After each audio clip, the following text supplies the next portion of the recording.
globally for a year, and now it looks like it's going to be probably another maybe year with this global pandemic. I had the privilege to speak on that topic separately, obviously, and also together. Armando Coréon Dú and I, we had a private conversation about that. With Lono Brazil, we had that as well last year. Fresh Nunas and Badi, but it's like, I think the importance of us coming together is actually to sort of like meditate a little bit on what has happened in the past year, and how has it impacted the way we're looking at our fashion as Africans, but not only as Afropeans, and definitely I would say as the diaspora, coming with our different sets of lenses and perspective on things. Yeah, man, let's elaborate on that before we jump into some talks, because I definitely want to talk about like your respective creations as well, your respective brands, contributions to the industry, because all of you are key players in your respective industries, one way or the other. But yeah, man, how has this whole pandemic hit both the music industry, the fashion industry, and just overall the creative industry, according to your senses? What do you think can be some of the positive outcomes of it, if any? Well, I don't know if it's okay if I go first. Maybe age before beauty. You all beautiful. Oh, no, please. You are our big papa. The floor was going to be given to you first, but I'm glad you inquired. Please, the floor is yours. Thank you. Well, first and foremost, I think on a personal level, this pandemic has really affected my life and my family. I don't know if I've told all of you, I may have told you, Armando, or you, Boddhi, but I have a 19-month-old daughter born in Rotterdam. She was conceived in Lisbon, actually. When I was there with you, Boddhi, I met her mother. And so she was conceived in Lisbon, born in Rotterdam, and I haven't been since March, and she turns 2 in March. So I haven't been able to go to see her. I tried to get her mother over here. They won't let her in. My agency is helping. We have attorneys. It's all this red tape. I was told that if I tried to go and then I am refused and get a stamp in my passport, I'll never be able to get a work visa again in any of the European countries or anywhere in the world, which would basically take me out of the runnings for doing my jobs. It's been devastating because, watching my daughter grow up, via FaceTime, it's really, really hard.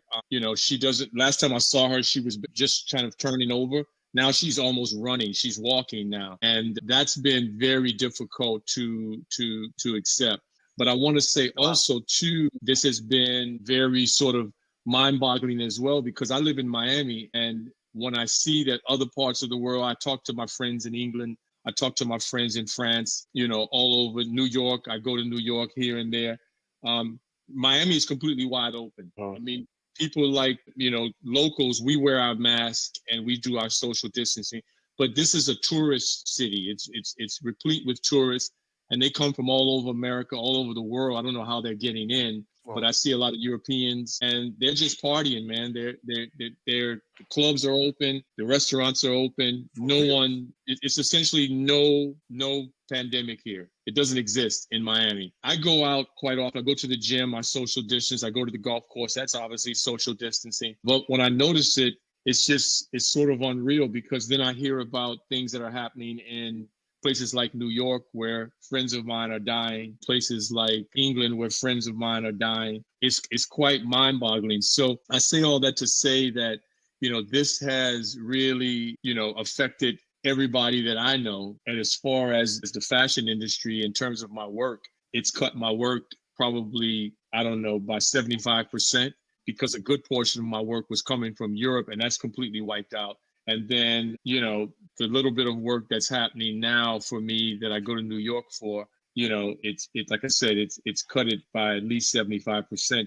And as far as the music industry, from my perspective, with the exception of Miami, every place else, there are no clubs. The DJs are not working. None of that's happening. But in Miami, they are. I mean, just a couple of weeks ago, my son and myself went to go see Martinez Brothers, who are also represented by my agency. And they played at a hotel outside on South Beach. And the party started at 3 o'clock. and it was jam packed. And by 10 o'clock, my son and I walked over there, and they maybe played about a half an hour, but the party got so packed, for some reason, the police came and shut it down, understandably so, because people weren't social distant. It was full festival mode. But since then, the clubs, not the outdoor clubs, the inside clubs are open. When I'm driving through the city, I pass by clubs and I see a crowd, and I'm thinking to myself, something happened, and it's nothing but a nightclub, people trying to get in, and they get in. And so I don't really know how to explain that. I don't know why that is. Brother Kwame Nkrumah said everything is political. I assume that's the answer. That's what Brother Lono. Sorry Miami about situation is crazy. about that situation with your daughter, man. That's pretty messed up, and it's just it's heavy on the more, you know. We hold you. I guess I'll follow up after after Lano, since we're Go ahead, brother. Go. It's free. Come on. and stuff. But before I say that, I just have to say, I think Coréon Dú is one of the most versatile person I ever saw here. Within, he filled the gap of every industry. So we definitely want to listen to him and what he has to say. 100%. Today. But to me, there's two components to pandemic and what it did to me, on a personal level, with work, everything. Obviously, as Lano said, I myself as well, last year, I believe alone, I went to Spain like 25 times, so a lot of work was coming from Spain. A lot of work was coming from Europe, and with the restrictions, for me per se, I don't have a restriction to go to Europe, but it's more of, I'm not feeling comfortable flying over all the way to there, and then when you get there and all the process and stuff like that. In terms of work, yeah, that diminished, and I think which in a way, if I can look at this in a positive note, what it did to me is something that I've felt to experience in over 10 years. I have never been in New York more than a month without traveling, and so since March last year when I came back, I wasn't able to travel up until recently. He allowed me to reconnect in many ways. I spend more time at home now. I get to spend more time with my kids, seeing them and not worrying that I'm going to jump on a flight to go. And I think that that's something that, in a positive note, would really be helpful for me, because I didn't realize how much I was traveling, because we're always constantly on the go, to the point that I used to it so much that I never really took time to sit and look at myself, know that I actually travel a lot. So bonding started happening in a way that happened. All the little things that I used to miss, and seeing them, their behaviors, their attitudes and stuff like that, going to the park on a daily basis, that was wonderful. And but something else happened, which was really good to me. I reconnected with books, which is something that I also always wanted to do the way I want to do it. I still read here and there, but I remember times I used to just indulge myself with books, and I never had to do that for many years now. During pandemic, when I first came from Spain, actually, or Portugal rather, last March, I had to quarantine. I wasn't able to see anybody, so I had to stay home and quarantine. So I was on the phone constantly talking to friends. And then I stumbled upon a couple of books, particularly books in Africa. And one in particular was the Mansa Musa history, the king of Mali in the 13th centuries, which I felt was so fascinating. I started researching more and more, and I tap into that it did something to me in a way. I was like, wow, it's unbelievable how these stories and history of Africa in that time, pre-colonial time, in fact, has been sort of wiped out of our mind, out of my memory. I've never learned that in school, for example. I knew about Mansa Musa, but it was just it was something. It was just a story, almost like a legend. And knowing about that history and, Africa pre-colonial time really inspired me. And that really gave me another strength to kind of like do things differently, reconnect. And so I started developing a whole collection. In fact, rather than collection, I want to say this is a new identity for Armando Cabral as a brand. I thought about a way to kind of connect our product with storytelling, the story that is very important to me, which is African history. Because I feel like after the killing of George Floyd, which I think, Lano, you were here in America, I think everybody, I would say, I'm African, I'm Black in America, but I pretty much did not know that part of what happens here in America in that regard. I've heard things, I've seen things, but never to that point where we all in one place. Where because before, if it wasn't pandemic, I believe it would have been just one of those things you heard or you saw it on Right. I TV. agree. It's gone. Oh Yeah. my God, I heard this is so bad, but I'm moving. I'm going to Spain, and you forget about it. But the fact that we're all locked down and really we were forced to really think, wow. And to me, it was like, wow, this could have been me, could have been my brother, could have been my son one day, could have been my neighbor. And then you started to think, what are you doing? What can you do to be impactful in your community?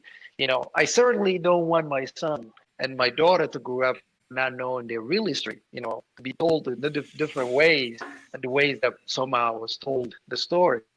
And so, combining that time I had to research and understand about Africa during pre-colonial time and to the time of Mansa Musa and everything, I really had some really great moment, and I was so thankful that I had the opportunity to sit down, recharge, reconnect, and somehow, hoping that the stories that we're going to tell will help people connect and force conversations. Particularly an international, a global history conversation that probably be uncomfortable, but will make us understand things and 100%. make us hopefully somehow a little more connected and understanding that things just didn't happen from the bad beginnings. There were some brilliance, 100%. opulence, wealth, and education, and all of that stuff was part of our lineage and heritage that I think is important. So in that perspective, pandemic in the positive side notes did well. Negative side, less travel, less connection with friends and family. All of my families in Europe, in Portugal, particularly. I haven't seen my father since March last year, and so it's tough. And then you have friends and relatives that have been affected with COVID and death and all that stuff. So it's crazy to put Yeah. in this type of the It, best way to describe it. it definitely is, brother. It definitely is, and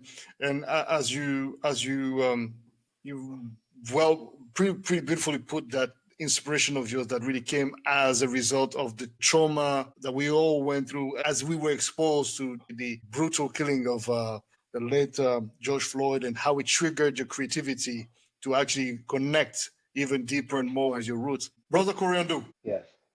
I Well, believe we had this conversation, you and I and Keisha, a couple of months ago in yeah, Lisbon. Go ahead, about brother. the industry. So yeah. So actually, before I start my spiel, I will actually talk about probably well, as I think most people who are or who decided to be based in any African country, especially a Palop country or a smaller, because the thing with Palop or the Portuguese speaking African countries that unfortunately because we are smaller in size, not in culture or dignity, anything like that, we're often excluded from many conversations. And especially, we're excluded from a lot of financial regional conversations because the larger markets are kind of the obsession, both locally by local business and by international business. So, right now, obviously, it's all about West Africa, both the Anglophone and the Francophone. And then Anglophone, actually, and Francophone Africa are kind of always the I would say the place to go when anyone wants to do business. Therefore, they're always a little bit more of a priority when you talk about any industry, but the struggle is the same. But that being said, before explaining what I would like to explain about what I do, because as I mentioned, as someone who decided to, I grew up in the U.S. Interesting. I was very briefly in Portugal, and I will have to say that when I was in Portugal, that was a very short time. It was from ages 8 to 10. I was very lucky because there's quite a few close calls in my direct circle, especially family, of police brutality. That is, white Portuguese police against family members of mine. I will not reveal which ones they were, although it was big news back then, just for their own privacy. But it has happened, and I'm very fortunate that my family members, because it was multiple, survived that incident, although one of them was in the hospital for a very long time.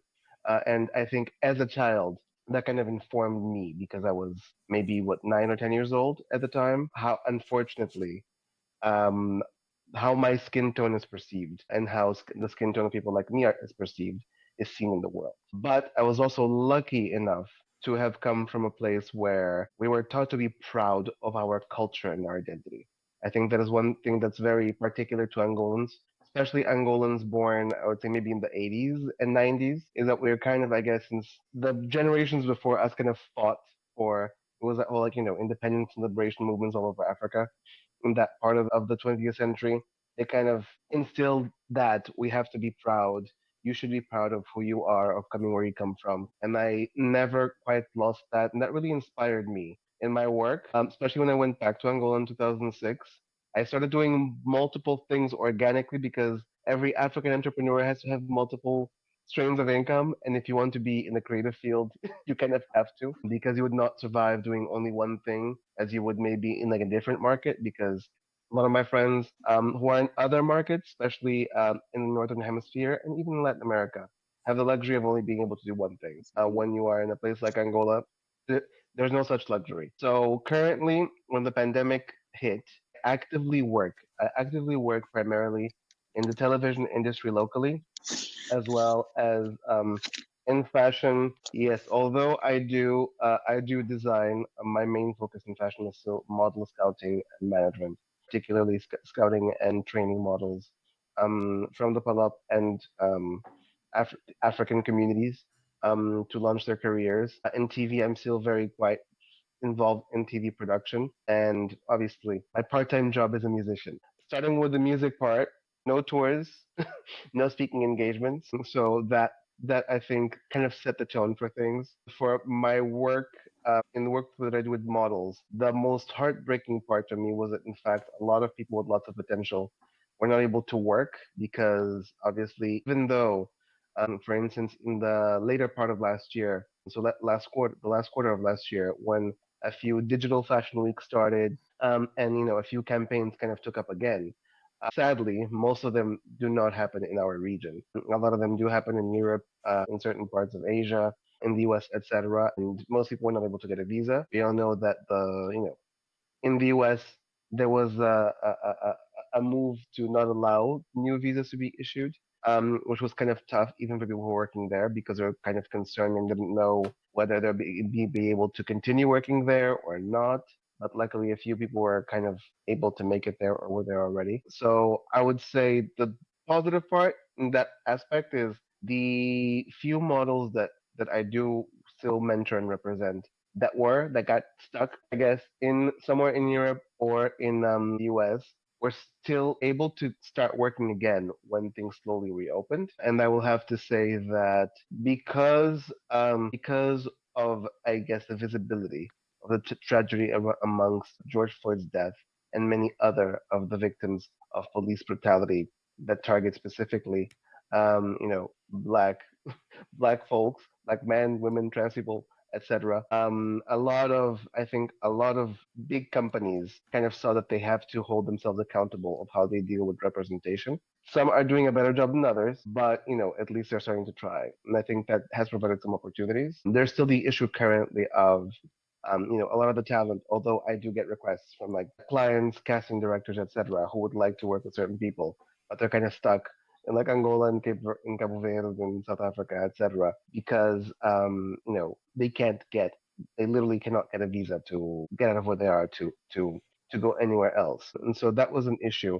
On the TV side, it became even trickier because my work is not only producing, but I design a creative direction of channels. So kind of because I was kind of doing the creative of and managing a team of about 200 who are making like 24-hour television, and obviously with all the rules of social distancing, only a certain amount of people can be at the studio. The special requirements that people need now to even to do like field pieces when you're filming something. It's a little bit of a challenge. And then there's also, I think, the part that kind of irritates me, but at the same time also presents an interesting opportunity, is that I think for the first time, all of those African parents that thought that creative professions were frivolous, unnecessary, and irrelevant, guess who's keeping you sane during the pandemic and who's doing it now? It's all the artists, the TV professionals, the journalists, the fashion professionals, etc. Because we're still here, sharing our energy with the world. And it's quite interesting that people finally started seeing the value of a lot of what all of us do. But the big issue is, although the value is seen before, the financial part was difficult because, even when people saw value, they didn't really financially back it up, especially in many parts of Africa where they kind of just expect things to happen. They expect TV to happen, they expect film to happen, they expect fashion to happen, they expect music to happen. They don't know where it comes from and they don't always want to pay for it, but they still expect it to happen. So that, I think, becomes a little bit trickier, especially because I am coming from, as someone, although a lot of my work has been getting some international visibility, my primary markets are still within the African continent. And I think that's the I think the conversation that we need to start having and looking at. Yes, Yeah, we're gonna our talk. We're work gonna is talk on that for valuable sure. and we're creative, but we all need to also start making some money, Gotta pay and some and fam- bills. family and families need to feed themselves. Oh. Professional creatives. I was just going to say to add a little bit to what both of the last two speakers just said. Specifically, like Armando said, what's happening or what happened in America that the whole world saw with George Floyd. Again, I agree with you. If we had not been in this pandemic, if everyone would not have been stopped and forced to look at what's going on, like you said, it would have just passed by. This is the norm. I mean, young Black men, there's been a conspiracy to destroy the lives of Black American men here in America since slavery was abolished. So, growing up in the inner city, like I did in one of the worst cities, and to see the crime and the killings that has not, I mean, I'm talking about over the last 30 or 40 years, it just seems to just continue, and no one's, and Barack Obama is from Chicago. Michelle Obama's from my same neighborhood. I played basketball with her brother. We went to school in the same area. So, it's still a real issue. But what I will say is that it did definitely, from my perspective, especially as it relates to the fashion industry, Armando said, a lot of the clients now who otherwise probably didn't know or paid no mind definitely have become more conscious of it, and I'm starting to see a difference in how some of these brands are casting for their campaigns and things like that. Yes, absolutely. But I'll have to say also too, from my perspective, and you all might all find this very surprising, but it's also very indicative of America. The work that I've been doing over the past 6 years did not reflect upon, I believe, what is happening in Black America, because I'm considered to be racially ambiguous. So in other words, the clients don't consider me to be Black. They don't, like, I don't get hired by Black clients. I never get castings that are for targeted for the Black market. Only recently, last year, or was that last year? Essence magazine named me in the top 20 Black male models that should be known. And I found that really surprising because none of them ever mentioned me. But that's very indicative of America and how segregated America is, how race and the caste system works in America. And it's affected me on one hand, but it's benefited me on another. But what I will say again is what's happening now in the world and in America specifically is everything is polarized. Everything is out in the open. People are, and it helps too that we are also living in the information age. These revolutions that have been trying to develop and evolve, they had no platform, because what was happening in Chicago, no one knew in New York, or what was happening in New York, no one knew in Los Angeles. What's happening down here in Miami, people wouldn't otherwise know everywhere else. So I think the playing field is even in that regard. And I believe that is going to benefit us in the long run. I believe that all of us have a responsibility to use this platform like we're doing here to talk about these things, because we have the platform now. And I think that's the great thing about it. And one of the things that I always say to my friends when I speak to them directly about what's going on in the world is, I believe that things that were going to take up until 2031 to evolve and get implemented and put in place are happening in 2021. So we have now fast forwarded 10 years to where I think the way things are now and the way things are sort of being implemented, it would have taken on a lot of levels. It would have taken a decade. I think this shutdown and this lockdown has forced a lot of things, a lot of changes to happen that a lot are good and very positive for the reasons we've talked about so far. Indeed. Badi. Yeah, it's very interesting. I want to the impact of the death of George Floyd is very interesting because people put the focus on what's happening in America, but also in Europe, also in Africa, with movement like Adama Traoré in France, in Belgium. We have a lot of police brutality and harassment. You see in Nigeria, you have the movement and SARS, and I think it's very interesting because when we look at all of the at all the situation, it's the same. It's the same blame the people make about police, about racism, about all that stuff. I don't know if the pandemic is it's a cause. Maybe people don't dance right now and they are more focused on what's happening in the world because you know, as an artist, I saw a lot of artists stand for that cause in France, in Belgium, in America, and it's very interesting what Lono Brazil said because me, I'm living in Belgium. And we do a lot of interview. We do a lot of manifestation. We just made a video for Colors with Boddhi, and I was wearing a jacket with the name of all the people killed by the police: George Floyd, Adama Traoré, Lamine Bangoura, and all these people. Most of these people are Black people. So it's not just about America. I think it's about Black people. We can talk about the situation in Africa, in Nigeria. I see that the movement and SARS. I'm from Congo, and we have the same problem with the police. It's not the racism. I think it's more about the cash in Africa, you know, and it's very interesting.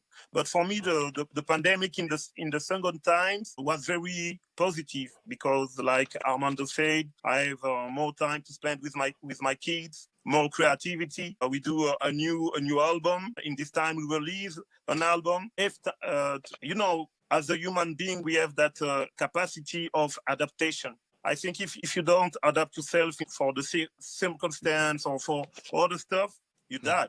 For me as an artist, it was a real time to be creative, and it's still the time to be creative because we don't know the situation. Sorry for my English. No, It's you're good. good. It's good. Good. Perfect. Yeah. We don't know how the situation is going right now because some people have the vaccine, but someone don't. It's very difficult. But for me, it's the time to reconnect each other. Reconnect with the family, with our creativity, with our spirituality. It's very important. This period is very important for me. Very, very important indeed. Brother Nunas, right before I give you the floor, let me welcome those who are commenting. We have the great Nelson Freitas, who sends his love to the whole panel. Much love to you back, brother. We have Freddy the Stupid from Mozambique, also sending much love. We have Sister Kiara all the way from New York, Riza Shan in Canada, Medi Beriri, Achilles Navarro, Marcel Pereira, Dos Santos Jr., and Sister Kiara, who just dropped something here very interesting. She said, this pandemic has helped me to bridge gaps in understanding and understanding informations globally. In America, our media only allows us with a narrow world view.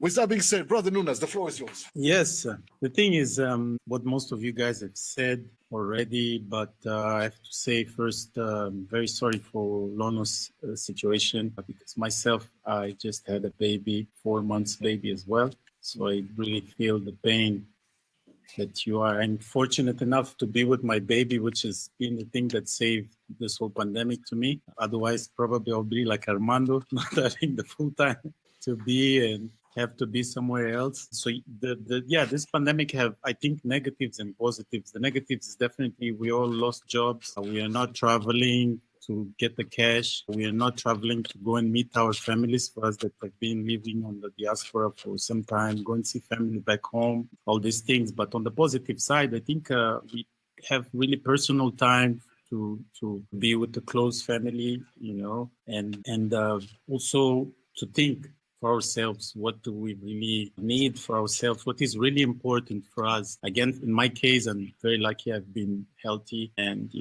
changing my diet, focusing, try to do sports again and things of this nature. But that's pretty much, like I said, you guys said it all. Most of the things that I think we commonly are living these things. And I'm focusing on saying less, because the subject of George Floyd definitely something that brought all of us Black people together in a fashion that we have never seen before. I recently watched a Netflix movie or documentary maybe called LA 92, which is another version of Floyd.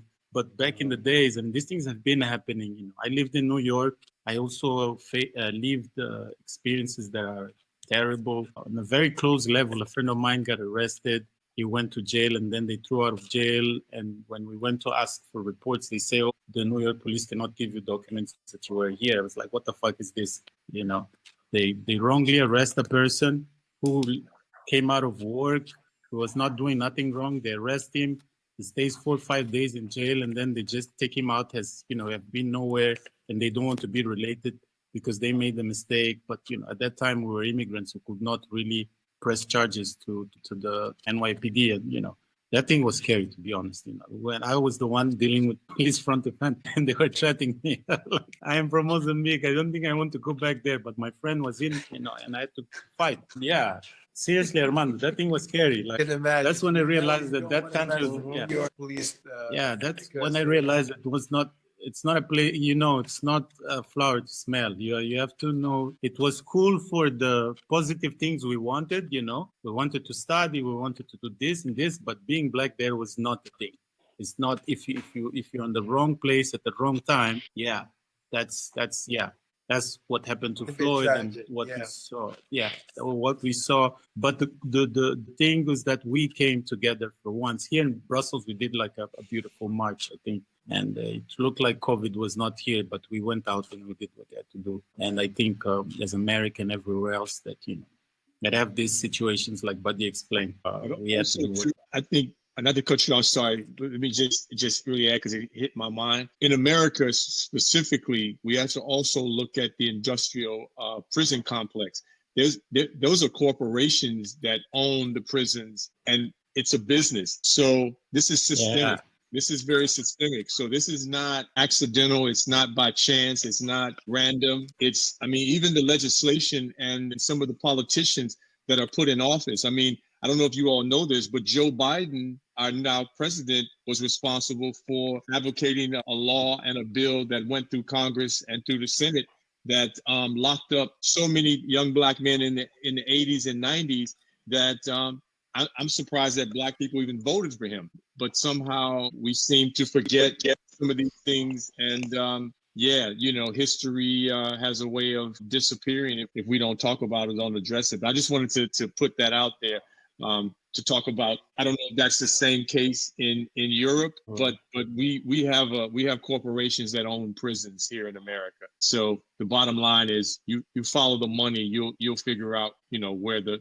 We have Sister Kiara Garrett here, Garrett Bay here, saying, "I know of a man who was innocent and arrested in NYC and put in Rikers Island, awaiting trial for like 6 months. He was freed but committed suicide afterwards." This echoes exactly what you were just mentioning, Brother Lono. Jin Young on Facebook is saying reconnection to self is most important and gives strength, love. All right, families, as we spoke in depth about one of the main reasons why probably now we're seeing more of this affirmation, and I believe we are all speaking volume of how all these experiences have affected us and even inspired us in many ways. I'm listening to Armando's story about, creating a whole collection around Mansa Musa, brother Lono, trying to also make sense of all this, nonsense and fighting to get his family, moving and being with him in the States, but also staying, creative and productive and maintaining his artistry together. Brother Coréon Dú trying to like figure out how we can, maintain the same level of delivery with missions that are bestowed upon him and he's entrusted with, and having to deal with less people, less capacities in terms of what he probably used to have before this whole pandemic hit, but also giving him more time to actually maybe Brother Coréon Dú release an album in the meantime and to give us some beautiful vibes. In the meantime, we also did the same with Badi. We also released an album together, a Trouble Fête. It's Badi and Boddhi Satva. We had the chance to.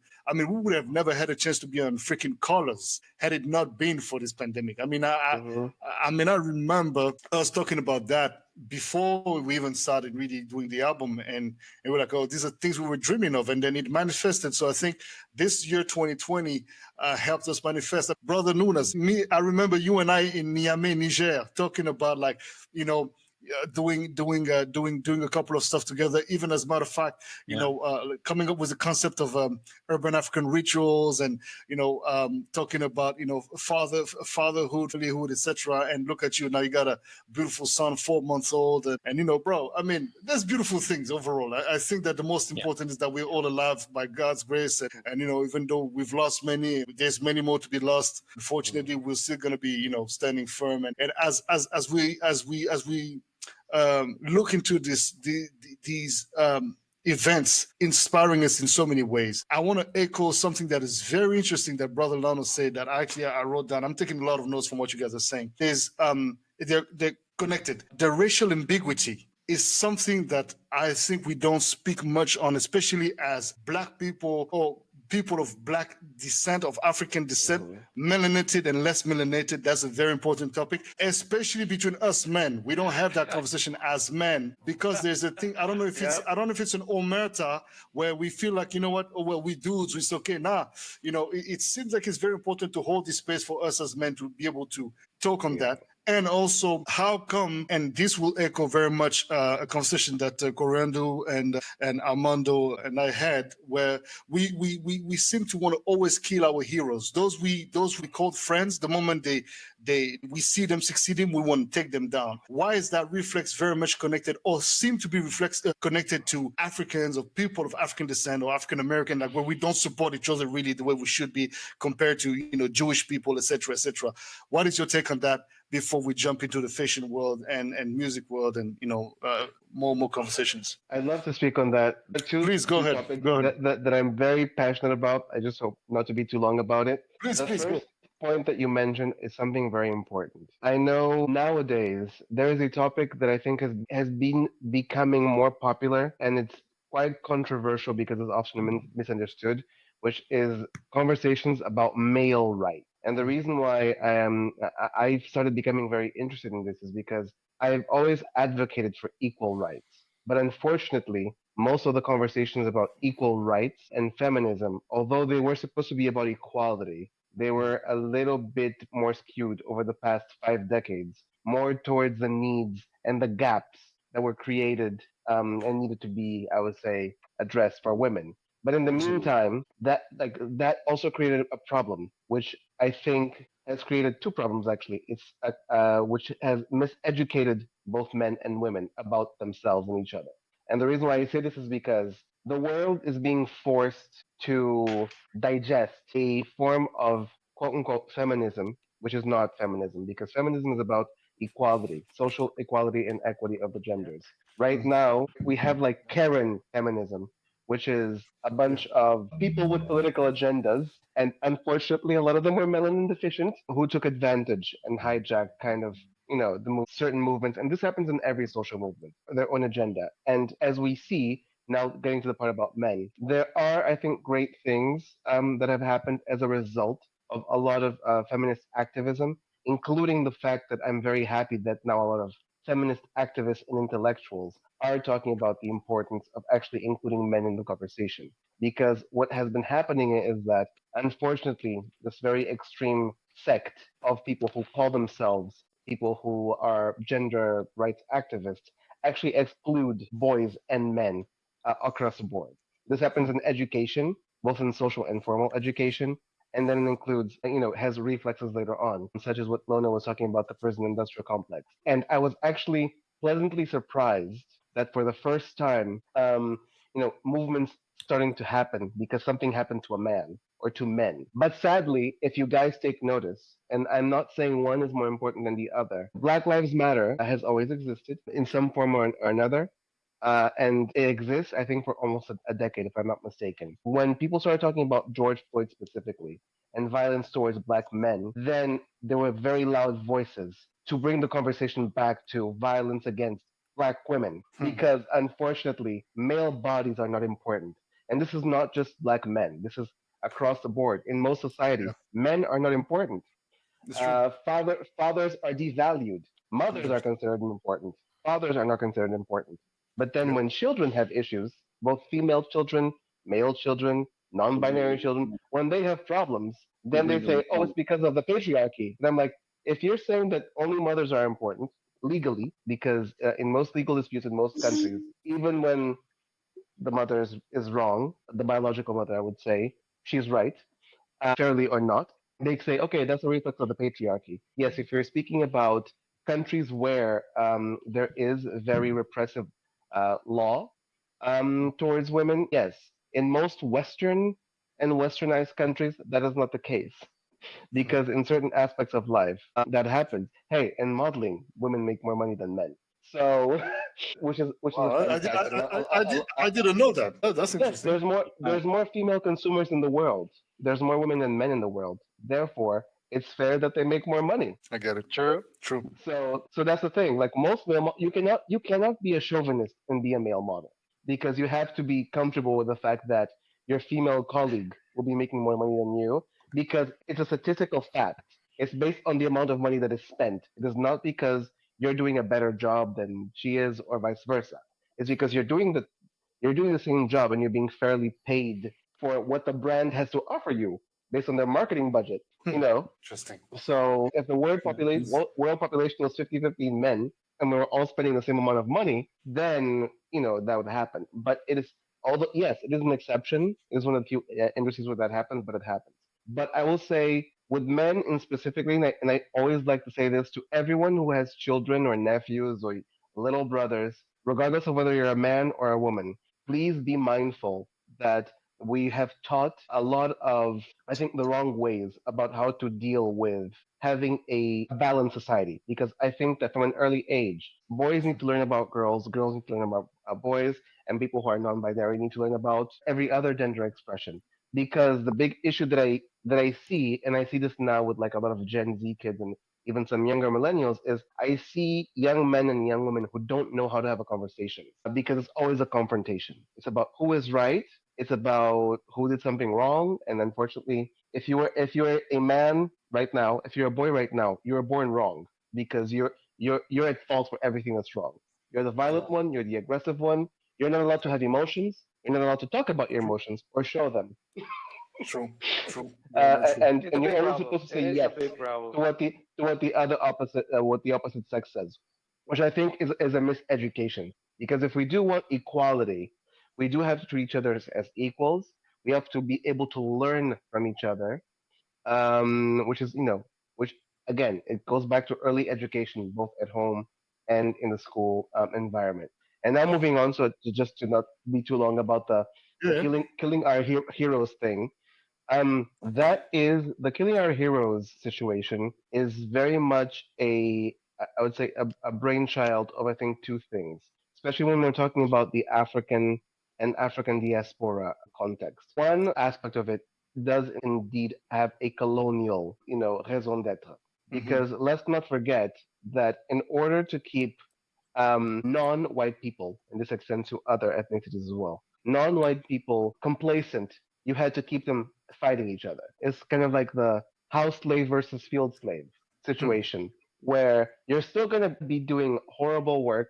You're still going to be treated as subhuman, but there's levels. Like one version is you're doing it out in the scorching sun or inclement weather, and you're outdoors and it's backbreaking work. But you're out there in the wilderness, and the other one, it's still as bad, but you're given the impression that it's better because you're closer to your master. So I think that there's that part of, unfortunately, although most countries have been decolonized, but most minds have not been decolonized. In the 21st century, you have a lot of colonized minds still. And then the second part of it also has to do with current political trends.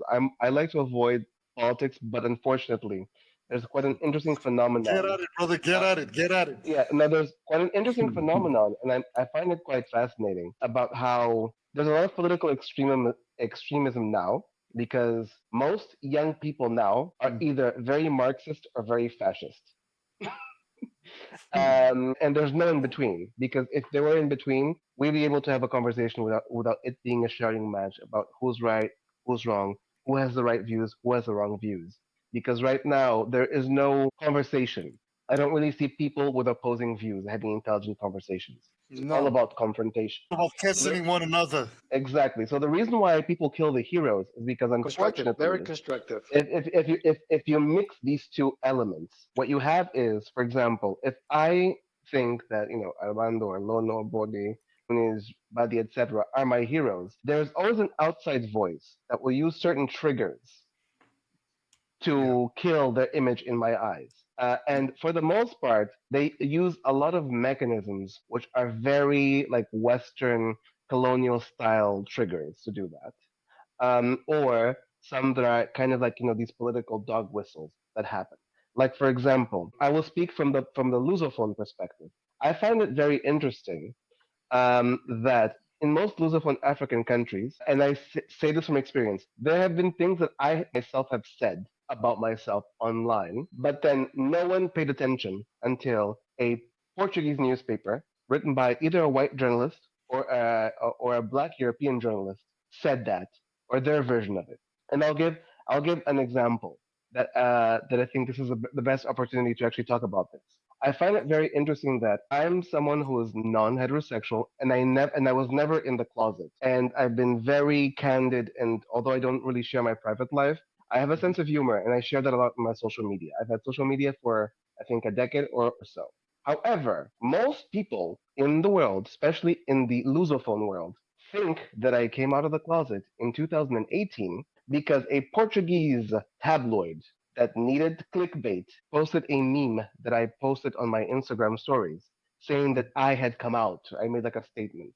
Whereas, since 2010 or 12, I had been posting the exact same things. But unfortunately, most Angolan and Mozambican and Cape Verdean media took that as fact. They're like, oh yeah, this person like really made it happen. And I'm like, come on, people. I was like when I was in college, I was on national TV in my country doing some things that made it quite obvious what my orientations were, and we're talking like 2000 to 2005. So I find it interesting that even when I say something myself, it's not valid, but because again, Massa said something, then it's That's very true what you're saying. That's very, very true. And let me give the floor to Nunas to rebound on that. Nunas, please give us your insights on some of the things that Brother Armando just shared with us. And yeah, just talking about killing the hero and all that. Yeah, I mean, we have this I don't know,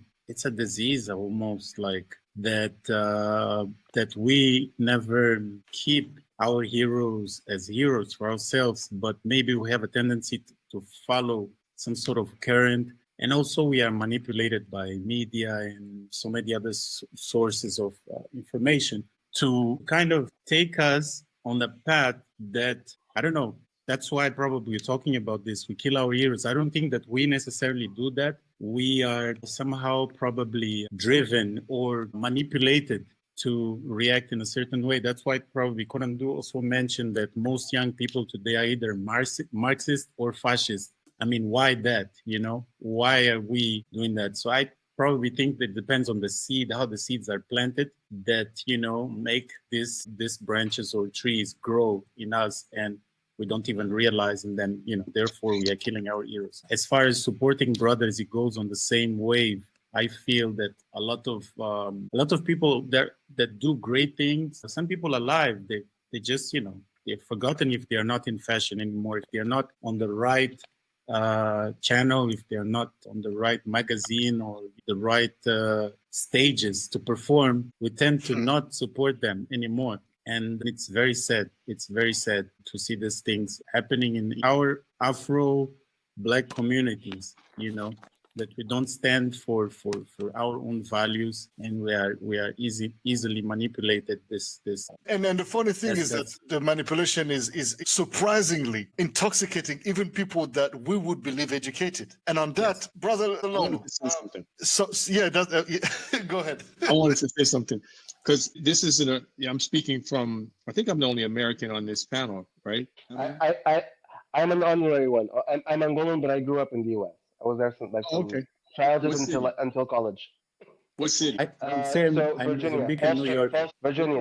Yeah. Well, what I wanted to say was that two things on the subject of what I think is one of the reasons that men of color, African Americans here in America, are so self-destructive is two elements. Once the abolition of slavery, which was to introduce capitalism, when the powers that be and the people behind the curtain, as I call them, decided that they wanted to introduce capitalism, the only way that was possible was to abolish slavery, and so that they could world trade and work with countries who were against slavery. Then fine, we're not promote slavery. But it actually enslaved African Americans, the abolishment of slavery. But also there was a gentleman by the name of Willie Lynch, who lived somewhere near Virginia, I do believe, and he was formerly a slave owner. His family had history in slavery. And what he did was he drafted a document. And in this document, he took it all around the South and gave it to all the slave owners and former slave owners. And this document was called the Willie Lynch Letter. And what it did was it spelled out a way to keep African Americans down and to keep them fighting against one another. And what it talked about was, if you pit the young against the old, the light against the dark, the tall against the short, anything where there was a difference, if you were from this side of town or you were from that side of town, these were all reasons enough to pit people of color against one another in order to get them to stay suppressed. And I have to say, personally, I believe that when I discovered this back in, I want to say this is probably the mid to late 70s when I first became aware of the Willie Lynch Letter. And I have to say that for me, it resonated because, and I see it still to this day. And it goes back to the point about my experience as a model, which is very short-lived. I've only had about a 5-year run before the pandemic, and who knows where it's going after. And this was also well before any of the Black Lives Matter movements and things like that.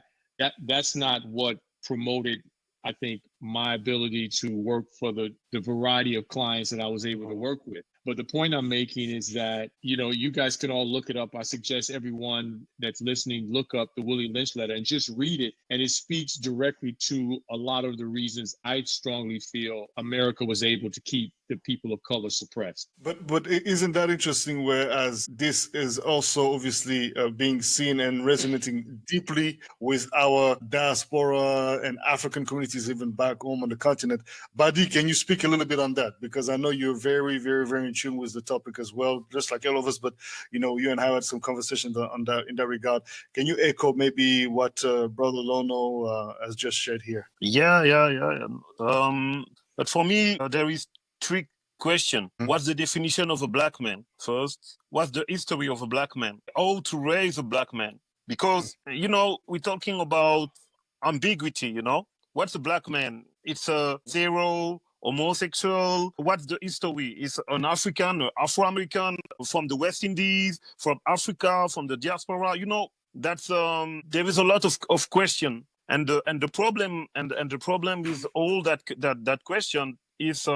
I give you an example. I was born and raised in Brussels, so in Congo we are speaking a lot of language, but the most known is Lingala. And if you don't speak Lingala, some people are gonna say to you, you're white because you don't speak Lingala. You know, that's a problem. Or you don't eat fufu. You're right because you don't eat fufu. Or in fact, that's all. That's all I grew up. And I was like, I have to speak Lingala. Because I'm a black man. I have to eat fufu because I'm a black man. And it's the same. It's the same stuff with the history. We go to school, and in school they are saying, Charles de Gaulle is the savior of Africa. Oh, okay. And I'm like, Charles de Gaulle. Armando was talking about Mansa Musa, but we don't learn anything about Mansa Musa in the school. You have to read a book.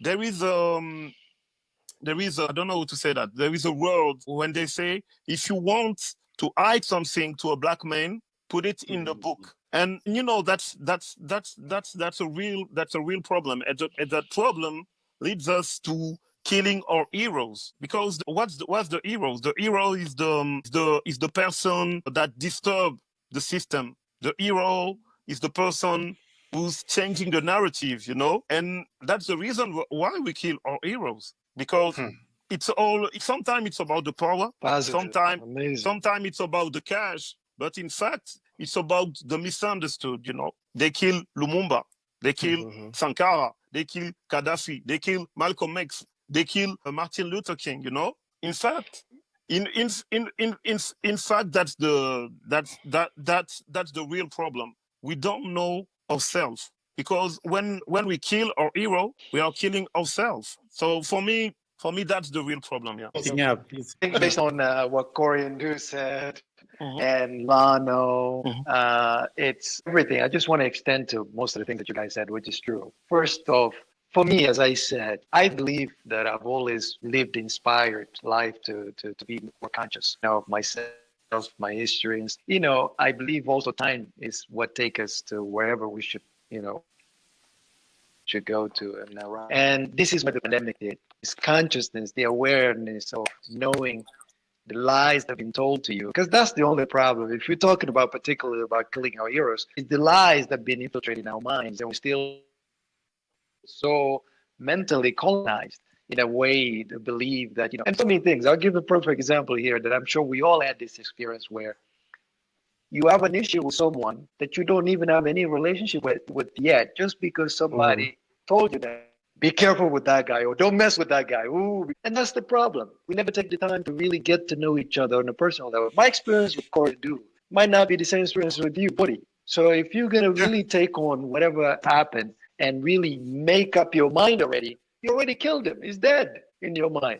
Yeah. Because you don't even give the chance to kind of get to know, okay, see that one another is what's killing that I've had with this person. That's fundamental issue that we all have to be conscious and aware of. It's the awareness of knowing that, we should be in this path of growth, of understanding that, relationships are not things that build by word of mouth. It's built by, the experience you have with one another. And if we really want to become one, it really has to be in a sense of, dealing with each other on personal levels to understand. My experience with yours might be different. And I think like we could all agree that Europeans did amazing on us. They did an amazing job in terms of making us believe. They told us the story of our own countries and nations, and how they want us to perceive. And then, if you act differently, like we're talking about being racially unidentified, for example, the racial ambiguity that we're talking about. But I've had experiences here in Brooklyn when there's a party where there's black people gathering up to show up. They're like, what are you doing here? You're not supposed to be here because I don't act like black because I talk eloquently. What's the problem with that?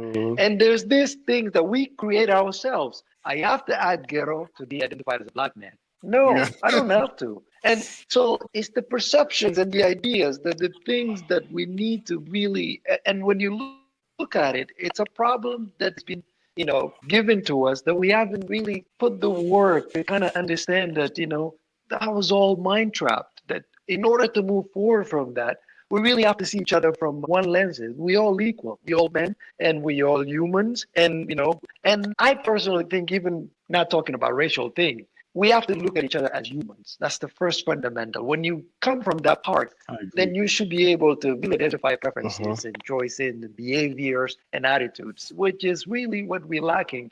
And all of that contributes to killing our heroes, making enemies without even know who that person is, or not even having some sort of interaction with that person. And as far as like a modeling industry, as Lano was saying initially, this idea of racial ambiguity, it's true. It was also the same thing.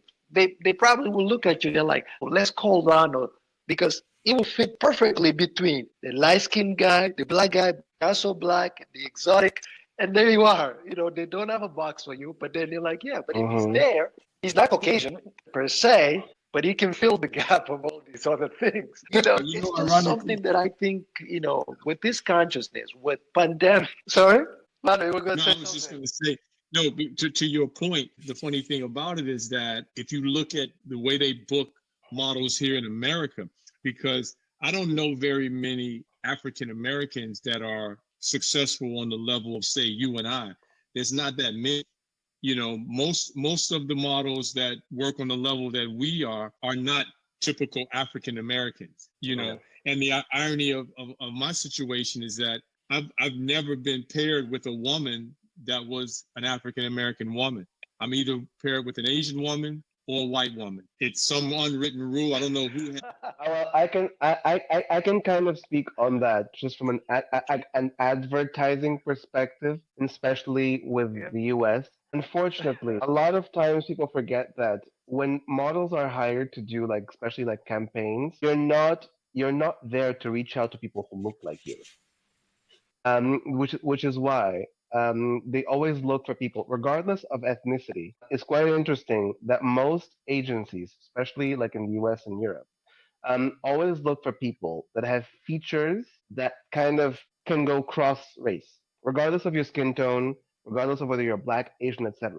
If you look at it, they look at how will these person's features translate to people across various ethnicities. When you look at a market that is as multi-ethnic as the U.S., that's why you have a lot of. I'm quite sure both of you have a lot of young white boys who want to be just like you when they grow up.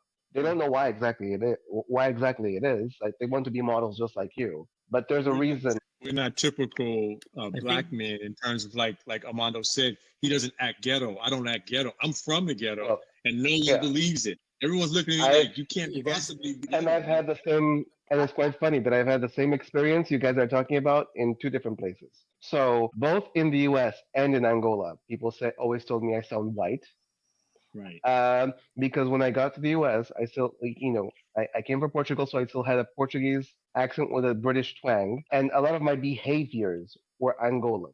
They were not American. So most black people who saw me, my age group, said, okay, he looks like us, but he acts different.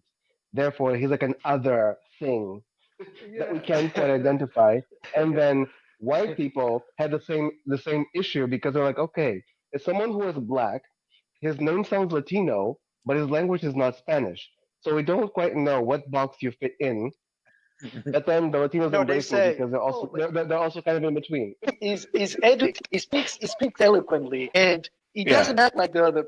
And that's the problem. And it's sad because I think even more so within the black community happens. I mean, for me, I remember recently when I said, we're the African. The guy said, oh, so you're finally African now? You finally with us? And I've always been, so it's this racial division that happens. I think, no, seriously, we're laughing, but I find it as a big problem. And I think that just to talk about why I was so inspired to really bring about this, history of African, probably best times that people don't really know, is that I feel like it's compelling to tell that story to my children. I want them to know these things so they don't grow up with this skewed, mindset of knowing these things. And it comes from us knowing our own history. Like, we need to know who we are. We need to know what the black man represents, like my brother was just saying earlier. What is it being Black men. We've been told that, we have the same issues, like woman is the priority,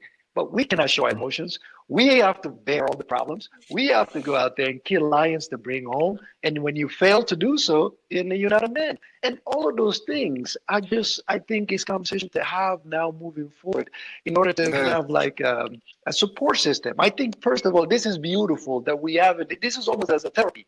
That we as a man, we don't really have this. Name a talk that have men sitting and talking about their own problems. Let me At least tell the you, outlet for let me me. tell you something, and let me go as far as this. Brother Coréon Dú, you echo me on that. Actually, all of you. I received a message from a couple of so-called feminists saying, "Well, an all-male panel again," and I'm like, and then it's like, what is that supposed to mean? Like, we are all men from, first of all, different backgrounds, different skin colors, even though we come from the same mattress, right? And we all have different, looks at life. I mean, come on, man. Why can't we just have a space where we can actually even hold space and honor for also the feminine that is inside of us as well? It's not like we're denying it. We're actually embracing every aspect of it.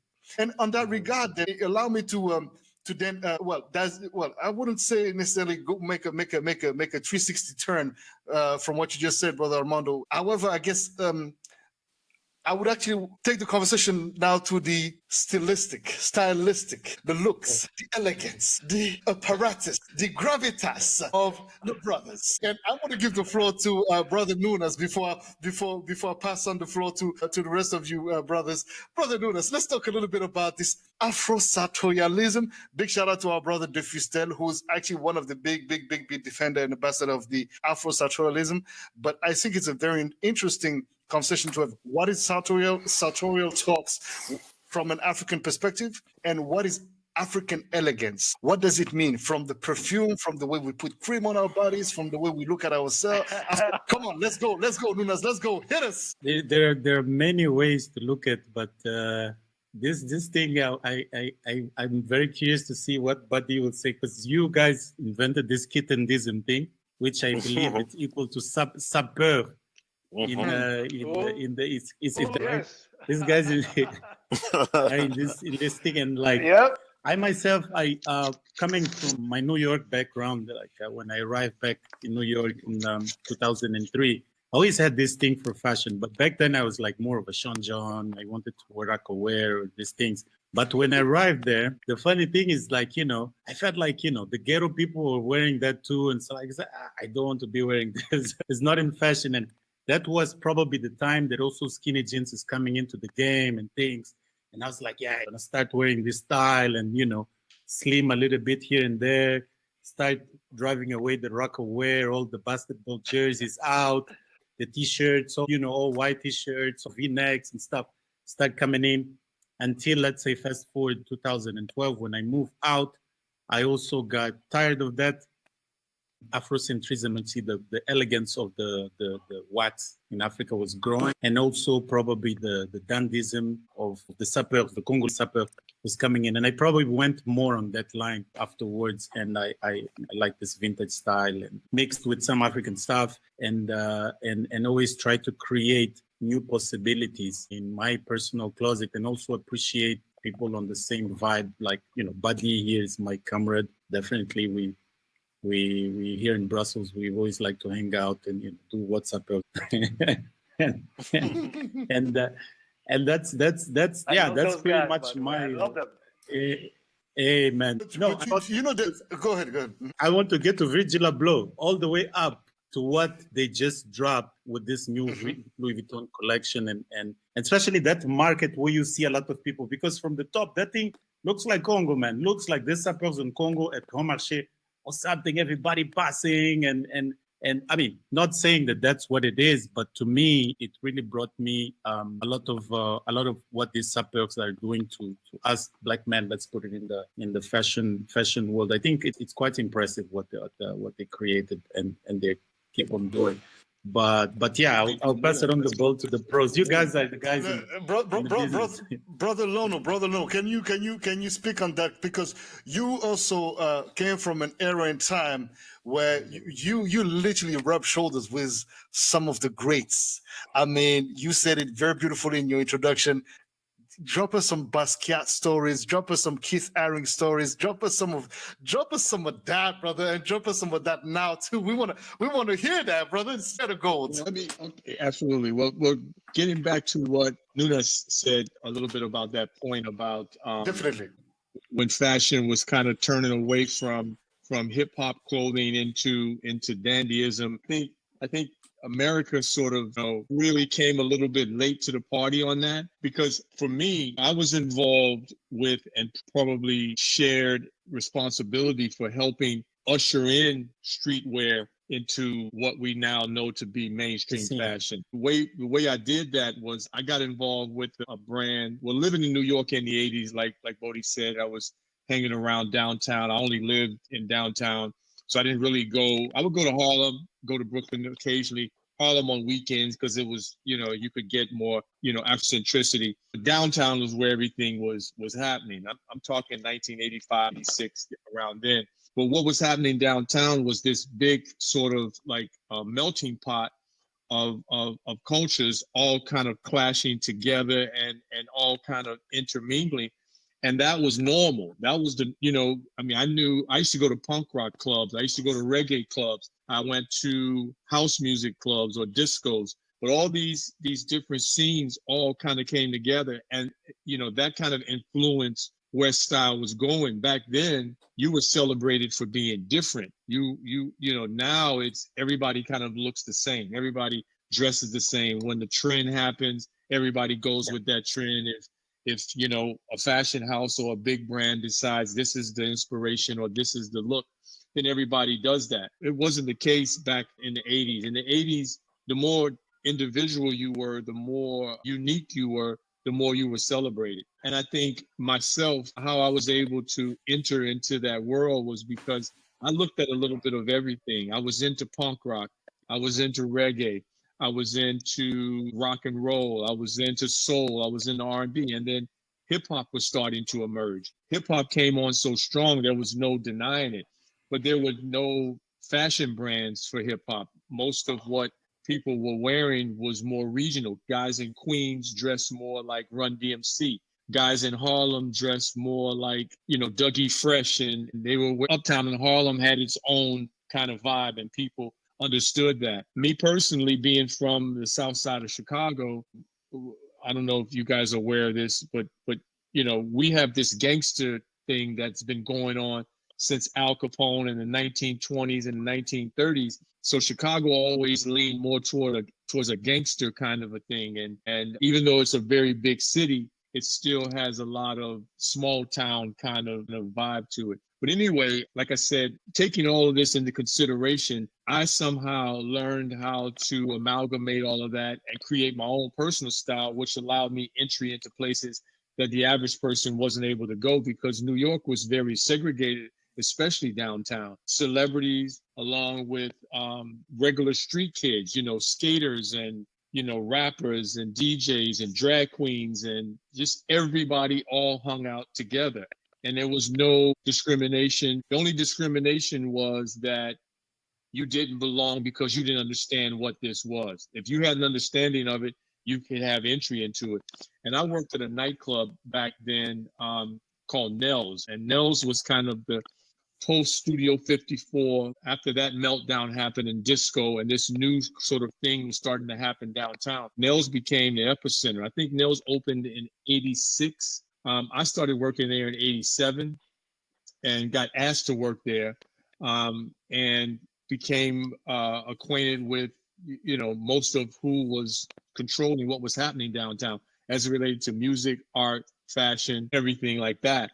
And so I started to watch what was happening with skaters. I had a couple of friends that we were into the same kind of music, and I never was a skater, but they skated, and I watched kind of what they were doing, and they watched kind of what we were doing, and it kind of all came together. And so in 1990, 89, when my son, I was married to a Japanese woman. So my oldest son, Lono Brazil III, was born in New York in 1988. So probably 88, 89, I started going to Tokyo. And, back then, if you wanted to know what was happening, you couldn't go online and, search or look at someone's Instagram. You had to actually go there to see what was happening, so that's what I used to do.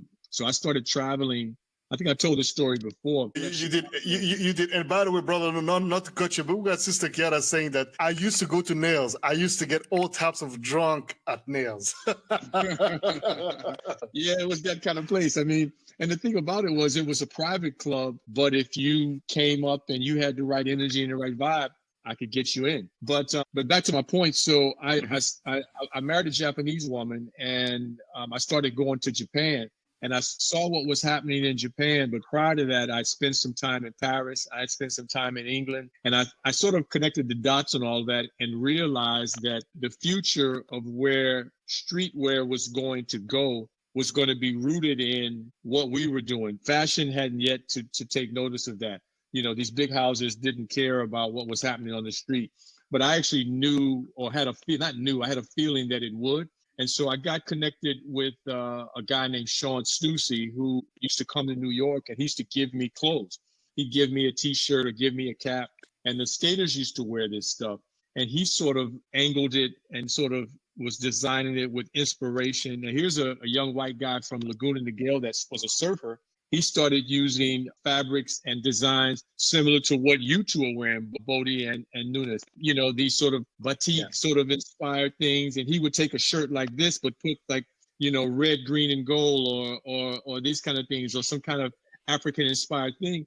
And so myself and guys like Q-Tip from Tribe Called Quest and De La Soul and Queen Latifah, and a lot of us that were kind of all hanging out in Washington Square Park back in those days, were starting to be more Afrocentristic, as we called it. And this brand sort of fell kind of right in line with it, sort of inadvertently or accidentally. So I decided when I went to Japan, I started doing events, doing parties and bringing DJs over and things like that from New York, because I found out that Japanese was very keen on what was happening in the US and what was happening in London, specifically New York and London. And so I had connections in both places. I'd been spending time in London. I knew a lot of the guys in the scene in London. I knew Jazzy B before Soul to Soul. I knew a lot of the guys like Alex Baby and, a bunch of those guys, Michael Koppelman and James LeBon and these guys. And so because I could do whatever I wanted in Japan as far as bringing DJs and doing events. So I decided to do a Stussy Tribe gathering. So because what Sean had done is he had started to connect with people in LA and London and New York and Paris and Tokyo. And so there was this loosely organized tribe, he called it, of guys. Some skated, some were DJs, some were graphic designers, some were musicians. Goldie was part of it. And all these different guys. And Sean Stussy was the guy who thought of it. I mean, it was sort of, no one discussed it. No one said to me this was what was going on. But if you knew, you knew. And so I decided to bring everybody together and bring them to Tokyo and have a party. And we all DJ'd and everyone came, and it was a success. And it was decided or thought by some that was sort of the beginning of streetwear, because at that point, the world had to take notice that streetwear really meant something. And most of the guys that were at that event that I brought over are now, major players in the game. One of which, James Jebbia, who worked for Sean Stussy, he started Supreme inside of Stussy. So Supreme came out of Stussy, which was an extension of what we were doing in the 80s and what I decided to do in Tokyo with the Stussy Tribe. But guys like Michael Koppelman, who's, he's a boss in the streetwear scene in Europe. Kim Jones, who's now at Dior, used to work for him. So it kind of all kind of spreads itself out. And now, every brand has a sneaker, and, kids they consider themselves sneakerheads and collect sneakers and things like that. So I sort of saw and was around and sort of an advocate, not even thinking about trying to monetize it. Just I always thought being fresh was something to do, and that's just who I was, you know. And to this day, brother, That's just I don't know, you don't.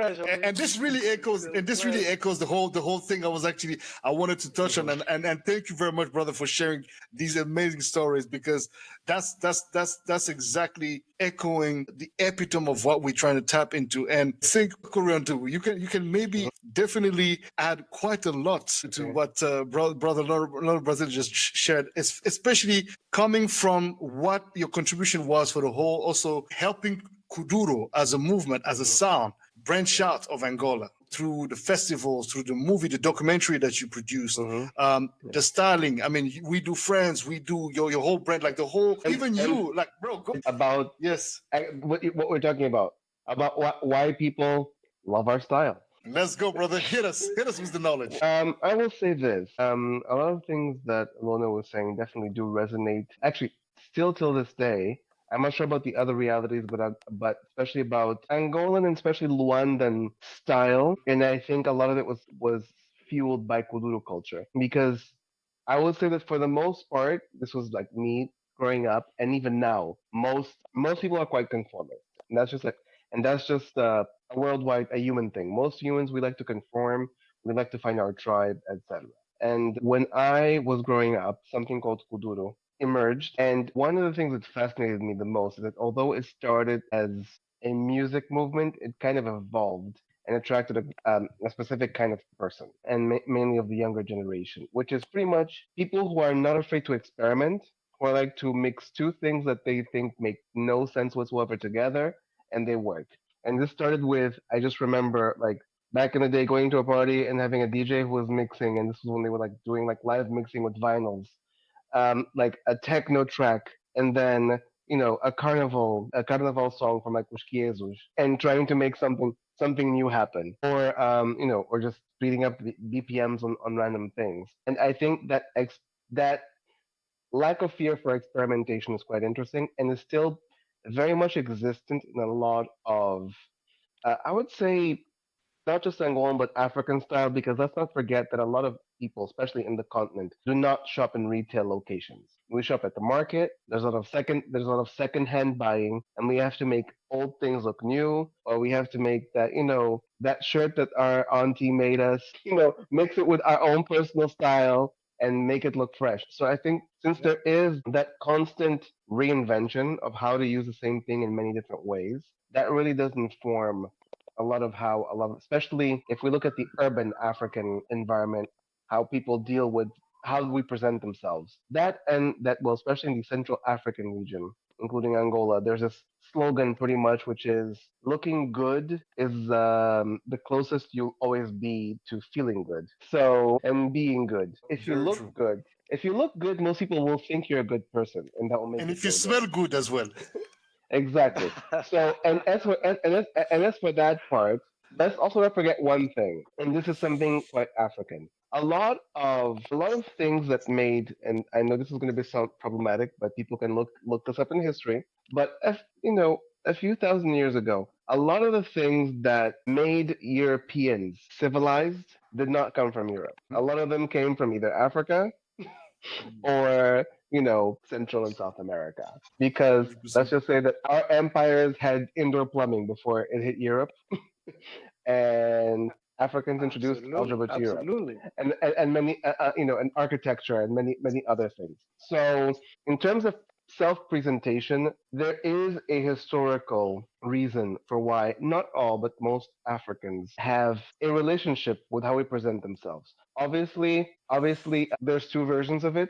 People who are really into self-identity are probably, I think, the ones who are expressing it more truly, because in many African cultures, and this is from north to south, east to west, there is a care about how you present your look. And a lot of the times is because let's not forget that a lot of our histories, not just histories, are oral traditions or things that pass generationally. One thing, and I was speaking, for example, to the late king of the Chokwe kingdom, which goes from like Angola almost all the way to East Africa. And he was saying, yes, the reason like I dress the way I dress because I'm wearing like my great grandfather's staff, and piece of jewelry that I inherited from this ancestor, this that I'm going to give to my son. And then he created, obviously he had a traditional reason of being, but the way he presents it and puts it together is very much his own. So we're constantly taking these, I would say, visual cultural references from various parts of the world and making it into one cohesive thing, which I think is quite interesting. Not just now talking about Africans, but even diaspora, because I think as Yeah, well, but in especially the general, I places that think were colonized, we have to true. kind of create that new identity. Armando, go ahead. The whole fashion industry embedded himself into our popular culture. I think you can go Yeah. back to 1980s up until now. If you look at fashion, modern fashion today, where are those references Picasso. Like even from visual arts, without African art, there would be no Picasso. exactly. That's incredible. Exactly. That's So actually very I true. think it's important. That's Which, something which, a lot of people don't know. yeah, but exactly. So like, that's the problem. Again, if you look, even when you look at fashion as a whole today, fashion always embedded themselves into the black popular culture, the hairstyle, the oversized Mhm. trends. You can go on and on and on and on, and all these things can be traced back to the roots, the origin, as to what both of you are saying, and even for you, Coréon Dú, as the producer of the beautiful, documentary Bangalogia, it really represents what is very important, which is the sapeur is pretty much the same thing. Dressing up is a sense of pride, is a sense of Mhm. identity in Africa and for Africans. And for me, even when I look at myself, it's the way I put myself is it's just an extension of who I am, and I want to be proud. I want to be present myself in the best way possible. And I think this is something ancestral that's always been with us for many, many, many years. And that brings me back to recent presentations you guys talking about the Louis Vuitton show. To me, you might look at that and think that's like, like you said, is the suppers or is the. I think that's almost like a year of return going back to Ghana. It looks like all of these, the kings from Ghana back in the day, the way they put themselves together and all that stuff. And it's funny because most of you guys that have my personal Instagram will see that exactly one of the slippers that I'm developing with the same fabric, it kind of resonated. Almost the patterns were quite similar to what Louis Vuitton presented recently, and when you look at that, where you got that from? My own mission when I see that is that Virgil really went in deep to say, I'm gonna really try to see where my roots is here, which is Ghanaian or Nigerian, whatever that is. Back in the day, during the period of Mansa Musa, the whole area was Mali Empire, and the whole thing, Guinea-Bissau was part of Mali Empire as well before the Portuguese. So it's all coming from one place. And I think again to touch on the most important subject, which I've been advocating on since the killing of George Floyd, is that we really truly need to know ourselves where we know we came from. That's the most important path that we have in order to be free on our mind and liberate ourselves and connect together. Because it's everything. When you look at it from every angle, it's coming from one source. And you can trace it back. It's taking it all the way back to that. You know what I mean? So But therefore, allow me to ask you a question, great Armando, time because that we have in these conversations now. it is, and I want you to answer a question, please, as we talk about this African. And when I say African, again, I include in that conversation African Americans, Caribbeans of African descent, etc. And anyone with African blood, including We all came the from less melanated. as history said. Huh? But especially for us.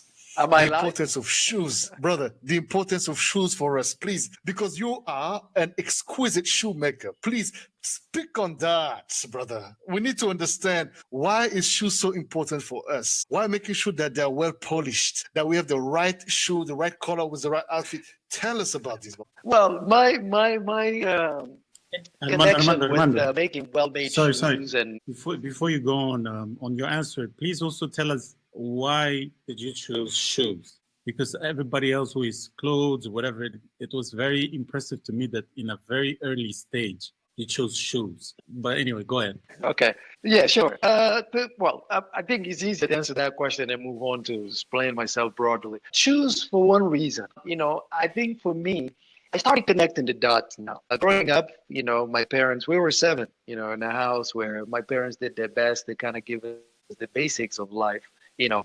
migrated from Portugal, and then we had the basics. We didn't have everything we wanted, so shoes was very scarce. So I think I had about growing up, if I remember, I had very little, maybe 2 or 3 pair of shoes, and then they would be open up and stuff. But I've always really liked shoes, and I don't know if that's really what stayed in me as I grew up and I started modeling. I always had a fascination with shoes. I always start with shoes because I think it's a very important accessory. We can put, as a man, for example, for us, you can put on a pair of jeans and a t-shirt and, you're good. But I think shoes was just that way, as an accessory to me that was very important to kind of like show yourself, like your identity, and, and really communicate yourself through fashion. And so, it developed throughout the years with, modeling, traveling, and seeing all different pair of shoes. And I was like, if I have the opportunity to do something one day within the field of fashion, it will be shoes, it won't be clothes, because I think it was always easy to find different brands of clothes. Obviously now you have just a brand of shoes, but before it was just sort of like an extension of already existing, company that makes clothing that decided to kind of, open up their offering and then make shoes. And I've always believed in specialization. If you specialize in something, you become good at it. And shoes was one thing that I wanted to be very good at. And so that's the whole thing behind it. But it's probably started earlier because I didn't have that many pairs of shoes growing up. But again, shoes is important. And to me, I'll speak on my experience. As I said earlier, a lot of people associated me, my modeling career, with what I represented, the brands that I work with. And in that, I developed my own sensibility about fashion, what I like, what I think I should, represent if I ever do anything within that field. So it was always important for me to do something with quality. And I don't know about you guys, but I know that we are always judged. They're like, he's going to do shoes. Let's see how good or how bad it's going to be. So I did not want anybody to judge that, because I grew up with my mother saying this to me. When you're building up a house, make sure brick upon brick, you take intervals, you step back, you look at it. So nobody that's passing by will tell you, ooh, it's a little crooked like that. So when you go all the way up, and before you put the roof, somebody say, yeah, but the house is like this. So I've always gravitated towards quality. I think is important. And I think, especially in other ways, I think shoes, it's something important for our health. If you don't have the right shoes, if you, whatever, depending on the type of job you do, the way you walk, if you stand on your feet, all of those things have impact. And as a model, I think that that was one of the first things you would know when the shoe's really bad, because it hurts. You're standing on it. And there's backstage before the show, you would stand for hours before the show starts. You're dressed up and you stand. If the shoes are not comfortable, then you really feel it. And so all of those components to me were very important to kind of like make sure that whatever I do, especially shoes, is something of quality.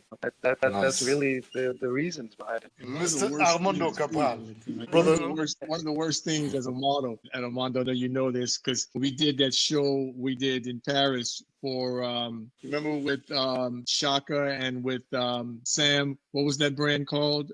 We had to stand. You're talking about the. You're talking about. Oswald Botang? Le couple, the couple, the couple. Le couple, yeah. So my shoe was too small, and boy. And as a good model, we're supposed to smile through it and say thank you. A lot of people really underestimate, and I'm saying this as someone who's only an agent, I'm not a model. But I think a lot of people really underestimate how challenging it really is to be a good model that gets booked and that gets those relationships with the creative teams, because at the end of the day they are entrusting you to be one of the faces of their product and to make sure people see it in the right way, because if you don't do it, they're not going to may not sell.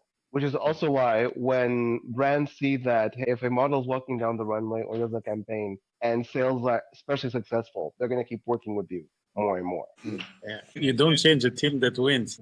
That's interesting, because I actually, what I find to be very interesting in all your interventions is the fact that there is so many connection between all of us. And yet we are so different, yet we come from different backgrounds, different generations, but there is so many connecting points. And I think that, it's what one may want to call a proper bromance. You know, there's a sense of like, damn, word or this, yo, it's amazing. But with that said, I didn't mention it earlier, but I actually released an album in the end of November 2020. I have a new record out right now. Oh, real? Nice. Oh, wow. I started on it in Rotterdam. I was working in Amsterdam when I was going to see my daughter, and then I have this device I use. I use the Korg Electribe. It's a drum machine sequence. I have the little carrying case, so I could do it on the plane with headphones. So I was going back and forth, traveling, doing it in the plane or in Amsterdam. But then when the pandemic hit, I had nothing to do. I was just sitting around, and I just got it done. And I got my guy in Detroit to master it. I don't know if you guys are familiar with Delano Smith. He and I met. Oh, yeah, definitely. Yeah, so Delano Smith and I met. He actually sold me the machine that I made the record with. I heard him play it, and I love the sounds in it. But yeah, so I just got the record done. I found a studio here. Where can we hear it? In Miami. It's everywhere. It's on all the platforms. The vinyl is coming very soon. We're working on that right now. But it's on Spotify. It's on Apple Music. It's on all platforms. It's not under my name though. It's under the name Drum Patterns.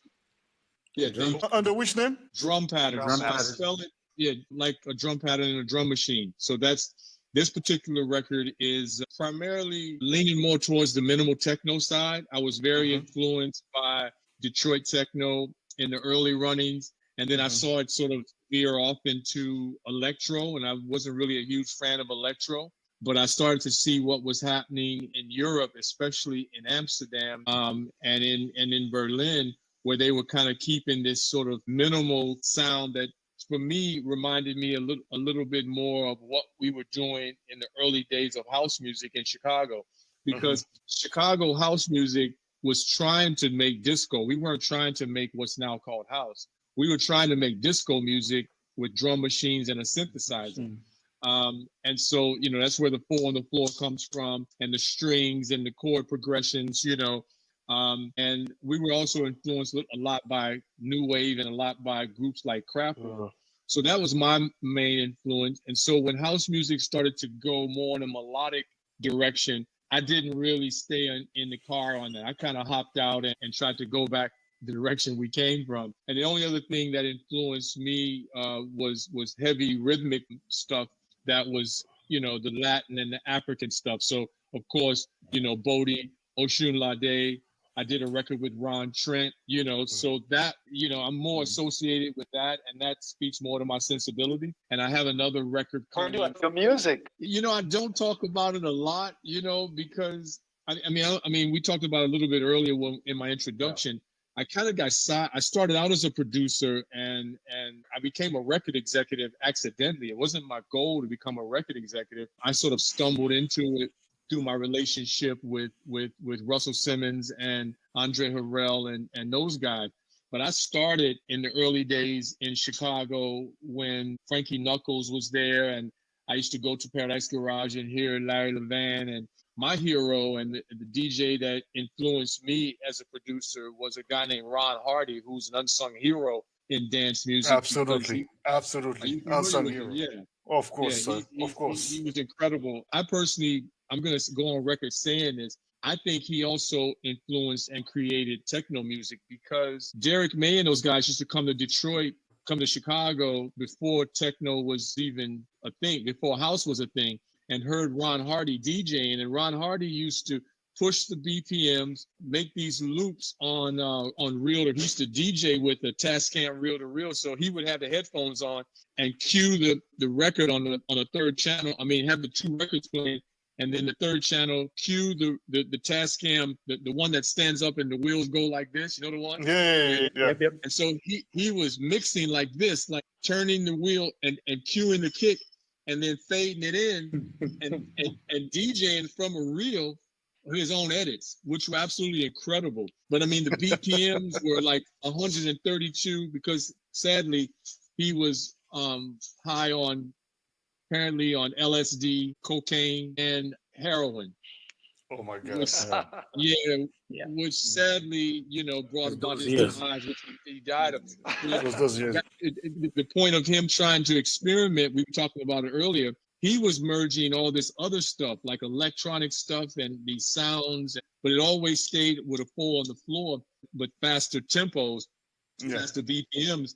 And in my opinion, having never heard the term techno, Derek May and Juan Atkins haven't made any records yet. Hearing what Ron Hardy was doing in the early 80s, I'd say was the precursor to techno music. And so this record that I just finished, or I just put out in November, is sort of my nod towards that. This record speaks directly to my influence, my inspiration from Ron Hardy and what was happening in the Music Box, was the club that he played. And this was sort of after Frankie Knuckles had introduced us to a form of dance music that wasn't heard, because you have to understand, when I was a teenager in the late 70s, early 80s, there was no place for us to go. We didn't have discotheques to go to. Most of the clubs in Chicago had a quota. They would let in 1 or 2 blacks, and that was it. And these weren't bars. These were private social clubs with no alcohol, and the club usually opened at midnight on Saturday night and closed sometimes, I don't know, Monday, oftentimes, depending. And, we wouldn't go out until 4 or 5 in the morning and dance. And, you couldn't tell if it was day or night, and just the music and the sound and all that.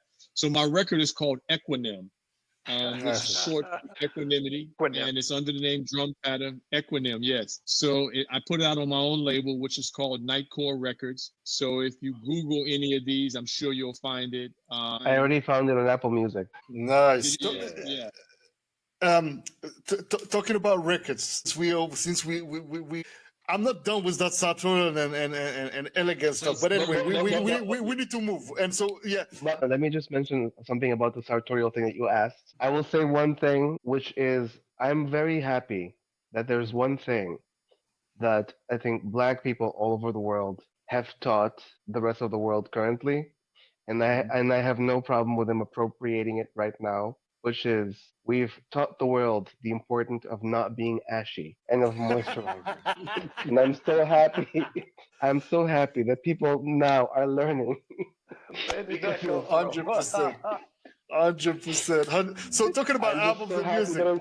That's funny. Coréon Dú, tell us about your album, man. Well, you've produced a beautiful piece. I mean, you got some dope tunes as per usual.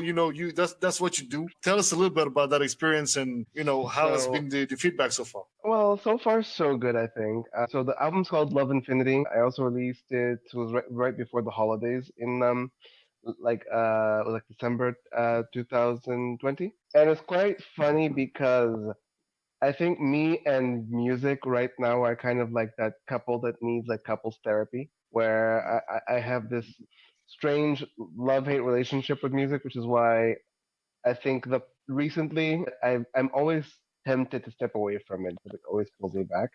And I guess the pandemic kind of gave me an opportunity to keep exploring that feeling, but turning it into music. So I really started thinking a lot about not just the importance of love. And when I talk about love, I'm not talking about the romantic sense.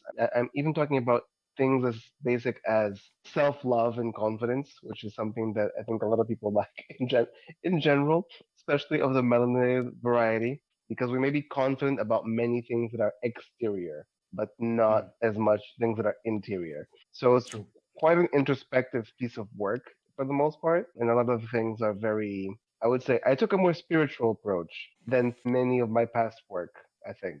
That's the best way to explain it. Beautiful, man. Beautiful. And so as you mentioned that there's one song that you did the cover of Jacques Brel, which for me is absolutely unexpected. I love the twist you brought to it. The whole piece is definitely worth the listen, worth the stream, and worth the buy. So get your hands on that. We had technical issues with brother Badi. Badi, can you get us? Are you hearing us? Are you here with us? Yeah, I can hear you. You hear me good now? Right Perfect. I know about your music. You got to tell me about your music. So I want, before Badi speaks on the music, I want him to jump on that conversation of African elegance, sartorial quitendism, and tell us a little bit about that, because for the story, Badi and I started we actually shed light on a movement that died, or that was not dead within its, the consumers of that, but that was definitely looked down upon by many. And we have to give a big shout out to the brothers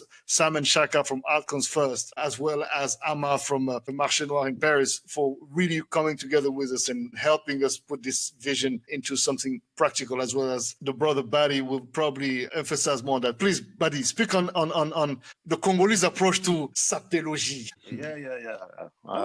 Okay. So me and Boddhi, we did a track together. It's been like 3 years ago. The name of the track is Kitendi. Kitendi is the original terms of sap, of the movement. In Congo, in Kinshasa, they call that Kitendi. Kitendi means Fabric. Fabric. Yep. Yeah. Kitendi means fabric. And I grew up in that environment with my uncle. They were musicians, they were sappers. And I really like that kind of movement. And I started to doing some research about La Sap, about all the movement. And in the beginning of this movement in the Congo, we have a president, the notorious Mobutu. Back in the days, you have to wear abacos. All the men have the same. Have to wear like Mobutu. And les sapeurs, the Kitendi, the movement grew up for some kids of Kinshasa back in the days, and it was more like a subculture. It was because everybody was wearing abacos, and they came with some brands, French brands, English brands, Italian brands, Japanese brands, and they make that movement that we call Kitendi. And that movement right now is a religion. It's a religion. It is. Yeah. For real. It's really they have a prayer. For some people, for some sapper. And there is a hit in the radio. I don't know if you know Maître Gims. He released a song. The name of the song is Sapé comme jamais. For me, it was so folkloric. It was some folklore, It was like a joke. And I say, oh no, it's a serious movement, in fact. In fact, it's a serious movement, and we have to make something with that. And then I came to Boddhi and I say, oh, I got this song. The name of the song is Kitendi. And we start, and I start rhyming about Papa Wemba, about King Kester Emenea, about all the to say that legends. They make that movement. The legends, yeah, the legends. The fashion icons. The fashion icons. But they were though, because and on top of that, if you remember, Badi, Jean-Paul Gaultier was actually giving clothes that he could not sell to anyone else, to the Papa Wemba and all those guys, because they were just ready to wear whatever was extravagant enough, and it was so much swag too. And Yamamoto. Yamamoto is true. Papa Wemba was on the runway for Yoji Yamamoto back in the days. They are very connected, because when we talk about wearing, about fashion, for the Congolese, elegance is a way of life. Because when you are a sapper, I'm going to say that in French because it's more fluent. Natural. You have to be bien sapé, bien chaussé, bien accompagné. Well fitted and well accompanied. It's not just have good stuff. It's a way of life. You have the good shoes, the good wife, the good car, and of course the good house. Not just wearing. It was very in that kind. That's the sense of Kitendi. But right now, in fact, it's more like I think the brother Gordon say that it's more like you have to be nice clothes to be respected. But in the beginning, it's not just about the clothes. It's about the way you're living. Where is your house? Where is your car? Where is your shoes? It was not to devaluate some people or to say or just to show off. It was very that way of life. In fact, the movement become like a joke for a lot of people. Because Yeah, yeah, yeah. Because when we are talking about the Congolese, they're all you Congolese or you look fly, man. but Well, it's more than that. It's more than that. Yeah. but you know that also is very connected to the history of the Congo Kingdom Mm-hmm. and and the connection of that region with aesthetics. Drop Yeah, knowledge exactly. on that, brother. Coréon Dú is jumping. Professor, please, Yeah. Baba, go ahead. So there's a connection. The people, the Congo people, were kind of known for being very conscious about the whole experience they present, not only the way they look, but surroundings and things of that nature. So that's actually something that's quite common, which is why in that region, like Congo, Angola, etc., well, northern Angola, which was also part of the Congo Kingdom, Yeah, there exactly. is that preoccupation of that, and also that concept of if you look good, if you look at yourself in the mirror and you make yourself smile by what you wear, or if you think you smell nice and you're making yourself feel good, you're also going to make your neighbor smile and feel good about themselves just by being there. So when people talk about Absolutely. energy, it's like that. Like I would say, in maybe it doesn't translate across the board to everywhere, but at least in that region, in the Congo, Angola, etc., there is that aspect of how I make myself look and feel will directly impact everyone else around me and how my day goes and how my life goes. Yeah, yeah, Yeah. So exactly. it's not just That's vanity. yeah, It's not just about being it's fly. funny It's just about to like add I actually feel about good. the Sorry. we don't take these things to us and celebrate them. I think that's the problem because I hear you saying that it's kind of like people make jokes about that. But I remember this vividly that Paul Smith made an entire collection of Satva. Satva years ago in Paris.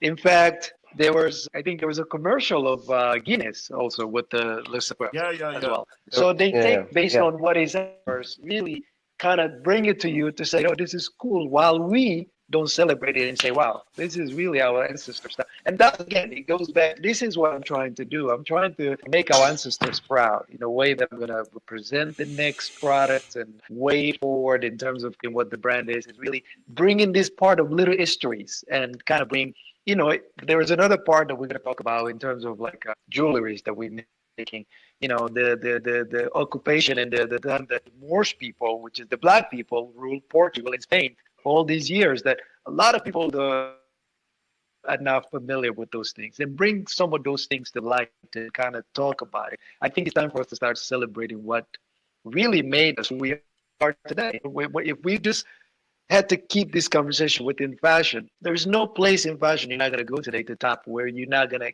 get popular black culture infiltrate into it. There's almost none. Really.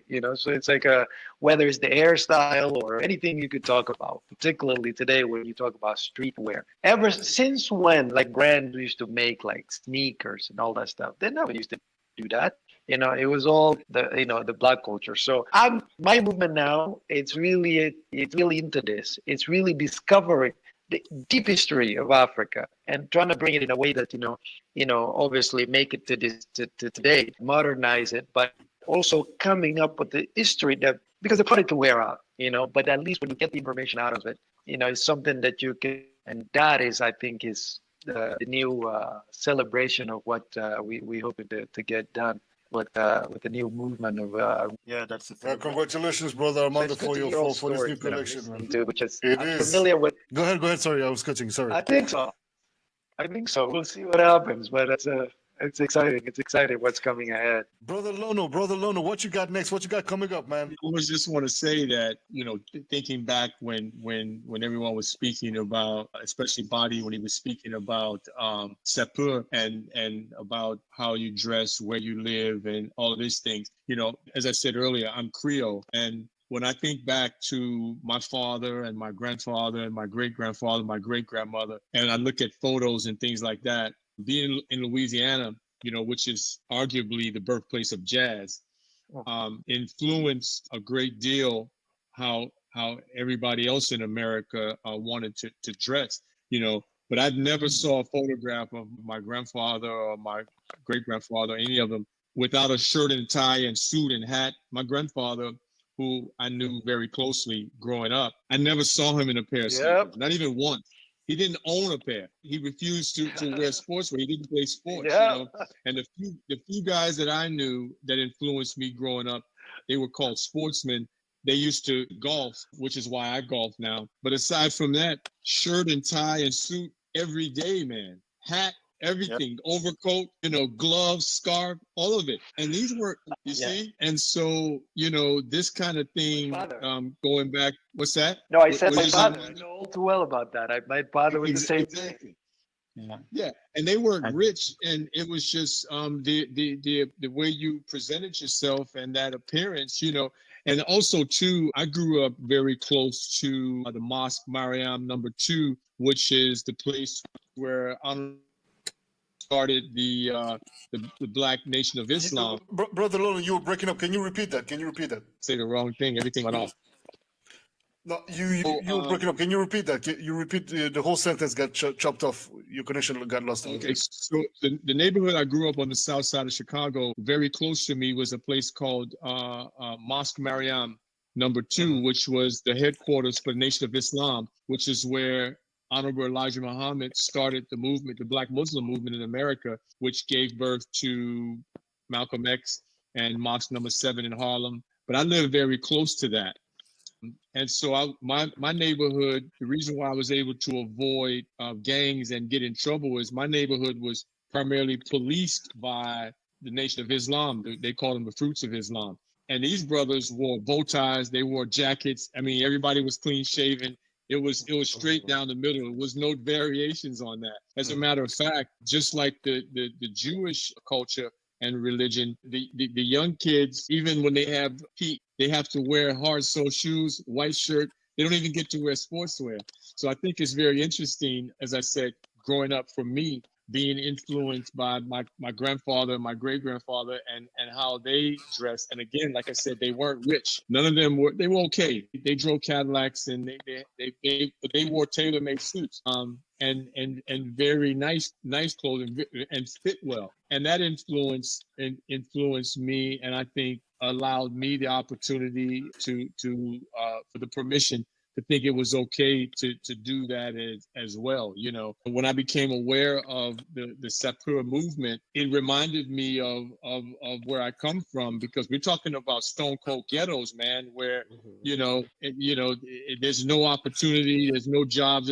But yet you see the men walking through, everything is like that. So it's kind of the same as my point. I can relate to it as well. Yeah. But that's exactly. But in fact, for me, the hip hop was the first influence, because back in the days, like Nunas say, we used to wear Rocawear, Shanjon, Fubu, Mecca, Kalkeni, all these brands, because they were black brands for us in Europe. When you're wearing a Kalkeni suit or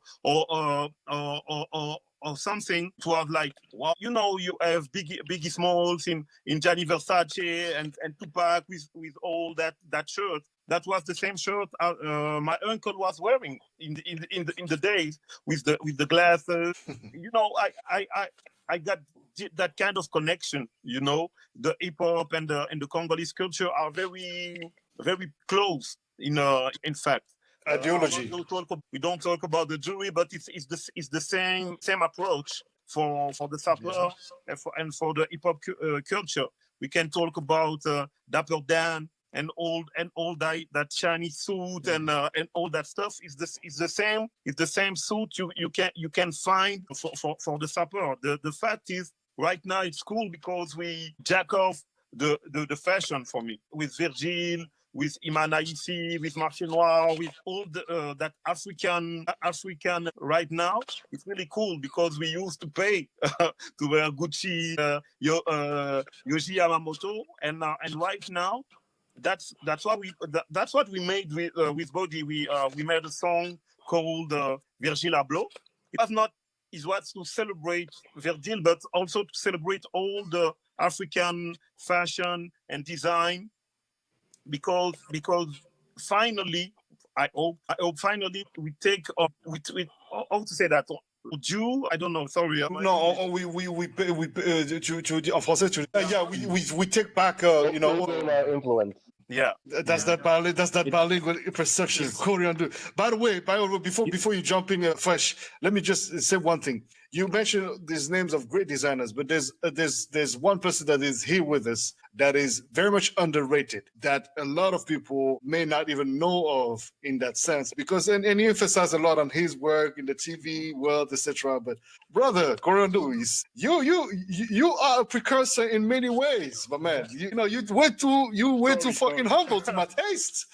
Let's because you can curse on my show, by the way. Jonas, just before you get in, Coréon Dú, speak a little bit about your creation, man, because about we do. It's very important. Yes, please. Well, actually, funny enough. Before we do, so interesting. So I started designing or attempting to design in 2001, and it was just more because, again, as someone who grew up outside of Angola, but within a very African household, because my mom, parents are from Angola, so my mom from Angola, stepdad's family from Cote d'Ivoire. I would say that pretty much inside of my house was very African. Outside in America, and before that, I was in Portugal. And when I finally discovered actually African textiles, especially something called samacacca, which is from the south of Angola, I was very intrigued because obviously I had seen all the wax, which are Dutch fabrics with African and South Asian inspired prints. But then when I saw textiles that were actually made locally, that was to me like a whole new world. Or just hanging out, with all the Malian tailors that used to exist in Luanda back then. That was kind of like my pastime in the holidays. That really made me fall in love with the creation process of making things, and things kind of grew organically from there. So I started out with like an haute couture brand in Angola, which was ZND, which was my first foray into that. I worked very shortly with Projeto Mental, Tekasala and Shunos. I had the pleasure of being, a consulting creative director for them. I did a few collections with them that were Tokyo Fashion Week, New York Fashion Week, all that. And then obviously I had also have my own brand, We Do, which is a bit more sports focused, which is funny because I went from like haute couture to, working with Projeto Mental, which are a bit more formal, sartorial focused, and they do have that very, I would say, like Afro-futuristic dandy vibe about them. And then, what we do, I always try to make things that are a bit more accessible and comfortable because I do live in sort of like sporty streetwear. So I try to translate especially the visual and textile and texture experiences from the region of Africa where Angola is, Central Southern African vibe into that. So so I've done what we do for a while. Currently, although the struggle is real, it is currently available for retail in Dallas, Texas, in London, and in Angola as well. Online, we're trying. I will make sure to have the links to all your stores in the description section of this video on YouTube, by the way. And I'll say this, Boddhi. Okay, I won't be as humble about one thing, which is I will say this. You're welcome to all the reggaeton artists that dress like me, and that discovered African swag post 2014. Because I'm not going to name names. But a lot of people, if you look at, I like to say pre-Bailando Kizomba, how reggaeton artists used to dress like, and then this African kid showed up and they stepped up their game. So I'm happy about that. Amazing. Like that. Fresh Nunas, drop in the knowledge because, okay, this is the thing, right? Why this panel is so important to me is because, first of all, I believe in so many ways. It echoes the conversation we had about kill your heroes, or better yet, you may not even have a preconceived idea about anyone, but you may have an impression on people. And then when we connect everyone together, you're like, oh shit, this guy is super cool. This guy is super cool. It's like, oh shit. So I'm looking at Nunas the way we met. I remember we met in Miami during Winter Music Conference. I don't remember which year it was, but it was many, many moons ago. And I looked at that guy's style. I was like, yo, that brother is so stylish, but he's so weird. The way you look was just weird. I was like, yo. And you were, and Nunas was, and you gotta remember, Nunas, we are Winter Music Conference. So it's like you got all the big parties, and Nunas just stands out with the looks. And it's just like one of them things like this, brother. And he's really tall and, he's skinny, but he's not skinny. We say in Africa, if you see somebody skinny, ask them, is it disease or is it natural? Because if it's natural, don't mess with them. And so anyway, that being said, Nunas, I'm really happy that you're with us in this panel as well, because I think that you're also a visionary, you're a philosopher, you're a man who has great taste in music, and also very underrated for your contribution on so many levels, not only just music, but also culturally in Mozambique. You were part of many of the movements that were in their conceiving phases, and you took part in a lot of things, but always had like a bit of a backseat position. Tell us a little bit about that and, some of your future projects. Yeah, I'm like, I don't know. I'm this lucky guy that I'm in the beginning of great things, but then I go to something else and fade out. And then, I'm the same. The way I connected with you a lot. Like what you were saying, you're connecting, and I end up fading out. And, after living in the desert, I learned the sand end up covering and, until someone goes and digs and finds it and, hey, it's the gold. But with that said, I remember when Armando was starting his brand. I went to Armando with Jimmy to see the shoes, and he was talking about, the quality, because I saw all these things. Like Armando putting the shoes, like, yeah, this is the new model and stuff. And I was really impressed. I'm like, this guy, we're all trying to make T-shirts or clothing brand. And this guy's making shoes. I'm like, yo, why is he making shoes, man? There's no business in this. But here we are. Here we are. Because maybe, I was with the current, most African guys, we all go for, I want to have a fashion brand. Even me, I was dreaming on this idea of, opening a fashion house. But, you were talking about your mama and Mando, stepping back and looking at the quality of your product. I realized, a fashion house, you don't just build like that. You need a lot of work. So with everything I was doing, music at that time and everything, I always do either, I'll deal with local starters and make some clothes, but I never release because, I never feel that the quality is good enough for me to say, okay, this is the level of what I want to do. So it's just test, keep on testing all my life, maybe. And maybe now we're about to start something serious with Boddhi, but then COVID came and sort of blocked us. And we were on this idea to release a proper urban brand, for urban Europeans, put it this way, to which urban African rituals was the concept. And I was inspired a lot with what Lono was saying on how they influence the whole general market, because I lived in New York, so I relate with a lot of references you are giving. I work at this club called Bungalow 8, where a lot of my style, you're saying, Amy Satva, yes, yeah, with Amy. Do you know Josh? No, was the manager for a while. Josh, he's Jamaican, something like. But I know, Daryl Gibson. Probably. Yeah, he's down here. I was DJing in there, so just going the man in the glass and just staying there until the night. I'm sure we met, or we were there at the same time. We crossed. So my style was a lot of influence of all these places, because I'll go and I will see real styles. These places, you'll see real inspiration. So I was creating my style, and then I transited to the Afro house scene, which we were doing with Louis Vega and Anane when it was not a genre yet. We're just figuring out. And when I go to Miami, I had that style that was not from that world, but it was mixed with so many things until I left New York. And here I am. I had the chance also to travel a little bit. And I saw that too. You saw it? Yeah. Now, they're not laughing at what you're saying, Nunas. It's because I'm showing the comments. My last adventure, I would say, was trying to understand our textile. So it's living in Niger.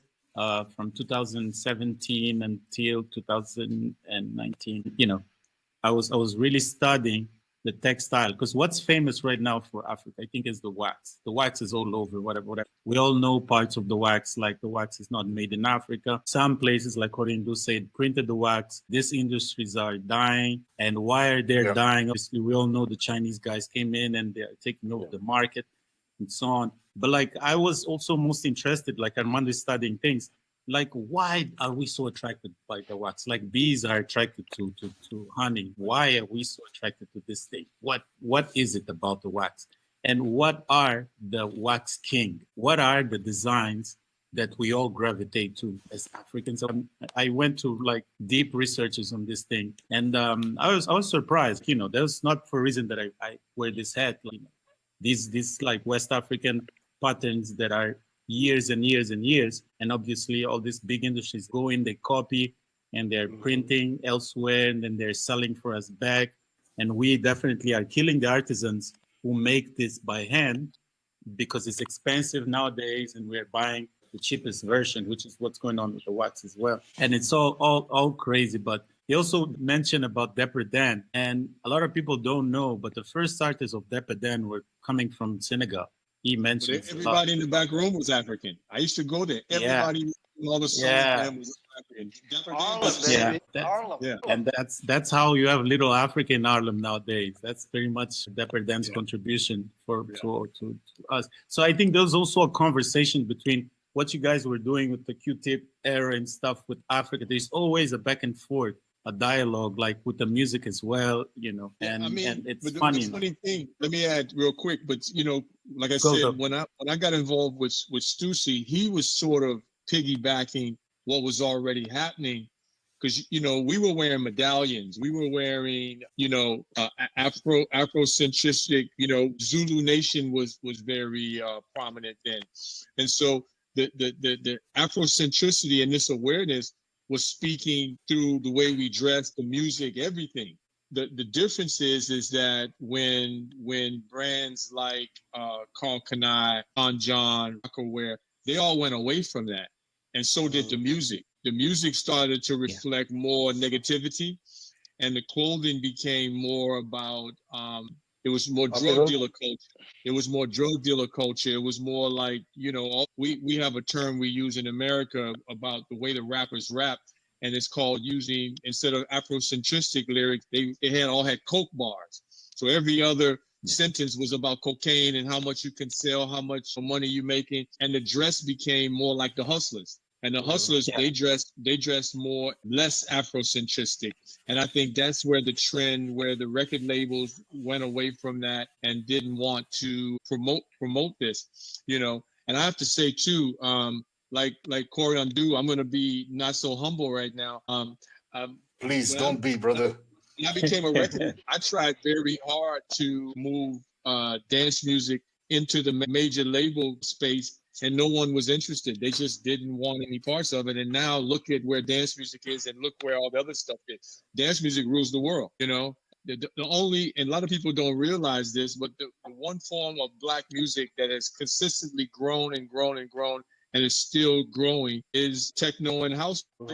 You're breaking up. Yeah, it's breaking up. It froze a little bit. Yeah. I was saying something very important right there. That's powerful, man. Y'all not ready, man. Lono has some. Lono, yo, did you know that Lono was pivotal in the Beastie Boys' career as well? Yo, Lono doesn't. Yo, Foxy Brown, come on, bro. I want to hear the Basquiat stories. I have to say, Nunes, guys, if you allow me to jump in, I wanted to say something. Just want to add. Please. Now that we're on this flow of conversation, I think Nunes said some very important things. You know, you see all these backstories that are coming up. I think for, you know, the fact that, you know, we're able to be in this panel and talk at each other in the different parts of the world, I think there's three things that we have to bring to light, and it should be a responsibility for all of us. We have to really invest in ourselves, to know ourselves and know our history. That's number one. I think it would be very important to continue to somehow, however we can, in our own ways, representation does matter. Because for having someone like Coréon Dú, like Nunes, like, you know, Lano, like Badi, and, you know, all of us have somehow influenced somebody in a way. And I think this is where the importance of having the representation, which is what we all been fighting for, to be represented, to be included. And so that the next person can look up to you and say, wow, I want to be like Lono. I want to be like Boddhi. And I want to be like, Nunes. Vice versa. Like, you know, all of us have that power. And I think it's something that we all have to do. And this is where unity and awareness and consciousness and dialogue, you know, coming together really will probably make things great. And you were saying earlier that probably you're just a connector because you do things that you never really go to the final stage of it. Perhaps that's just who you are. That you have to be a connector. You bring people together. I think actually working behind closed doors or being in the backstage while the focus light is on other people. That's the most important job. Because I'll take an example. It's not the show. Is for us. I don't think as a model we just show up to finish the job. But the guys that put the lights together, the sounds, and all that stuff, those are the guys that make the show. And I would probably say it goes the same thing for music. In that regard, I think each one of us have their own. We all have our own path. We're gonna come to it. We're gonna figure out. One of us, it's the great connector. The other one is the great deliverer. The other one is the maker. But that's the important thing. Recognizing those things and putting them together. And I think each one of us here should have the responsibility of really, doing the best and having those, connecting these dots, because then this representation will be meaningful for the next generation. They're gonna see that, they were from different parts of the world, but they came together. They talk about their experiences. Your experiences turn into my own experiences, and my story it's somebody else's story that become an history. So I think that there has to be a consciousness on that, and whatever that is that you do, embrace it and do it the best way possible, because we're not all here to do the same job. This is why most of us are in different fields and have different skills and multiple skills. Brother, the light is coming. well, since you preceded me as we're coming to the end for this beautiful, unexpected, almost 3 hours conversation, which has been filled with so much gems. It is the moment for me to give. Well, Armando, you just had the floor. You just brought your conclusion, which was absolutely stunning. I'm going to give the floor to Brother Coréon Dú to maybe add some conclusions to any other words you may want to add before. Well, it's definitely very nice to have this conversation, and I'm glad especially that we spoke about one really important ingredient, which is we really must learn to respect and appreciate ourselves. Starting with like ourselves, the individual person, but also our people from our own community. Of course, I am a believer that not all skin folk are kinfolk. So we are not obliged to like or love everyone because they come from the same place as us or because they look like us. But we have to at least on that human level appreciate and respect that they have someone to offer. Even if it's not to us, but to somebody. And to not, try to cut them at the knees every time someone's trying to get somewhere. And then also, you may be allergic to other people's success, but that's not going to make up for your failures. So don't be afraid to fail. It's part of the learning curve. Let other people, fail and succeed, because that's also their right. That's all I have to say about that. But that being said, but keep it positive and keep it moving. Brother Lono Brazil. Yes, sir. Your words. Well, to conclude, let me first say that it's been an honor, a privilege, and a delight to spend this time with you, brothers. I wish we could do this more often because, this kind of dialogue and this kind of exchange just doesn't happen enough. And I have to also say too that you all make me feel very proud to be African, because it's not something that's openly celebrated genuinely by a lot of us here, because of the fact that you're looked upon as being less than if you. And ironically too, I have to say that African Americans and Africans don't intermingle much here in America. It's a very strange phenomenon. I don't know why that is, but it's one of those things. Most of my friends in Europe are African, obviously. Most of my friends in Europe are African. I have a lot of European friends that are from Europe, but the majority are African. But I have no African friends here in America, with the exception of Armando. And I think this is a beautiful platform, because we all have our own individual followings and our own individual reach and influence and people that follow us. I think showing that we can come together collectively and have a real conversation with talking about real issues and real things. You know, you all brought us some very real, compelling things that definitely are going to send me on my way to do more research and to find more information to follow up. And I hope the people that are here because of me will do the same and follow all of you. And I like to hope that some of your followers will find something that I'm doing interesting and hopefully come back and check with me. You know, I'm on all the social media platforms. You can find me, you know, just if you Google my name, it's all there. I try to touch base with as many people as I can. I try to help and reach out to as many people, especially young people, because I feel like not enough young people have true mentors and people that will give them real information, sound information, and talk to them in a way that they really can get useful information. And so I try to do that as much as possible. And let me also close by saying that if any of you ever want to reach out to me, feel free.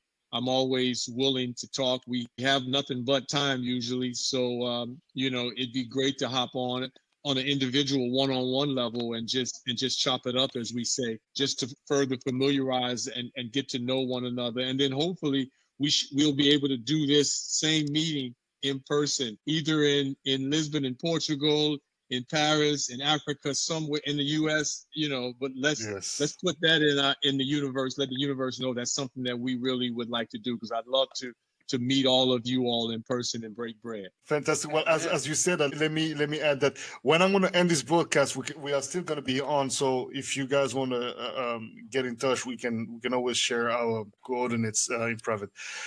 Brother Badi, your words to wrap up this conversation. First, thank you, because you make a great connection today. It's very important for me to connect with some beautiful soul. It's very important. And I hope everyone is safe.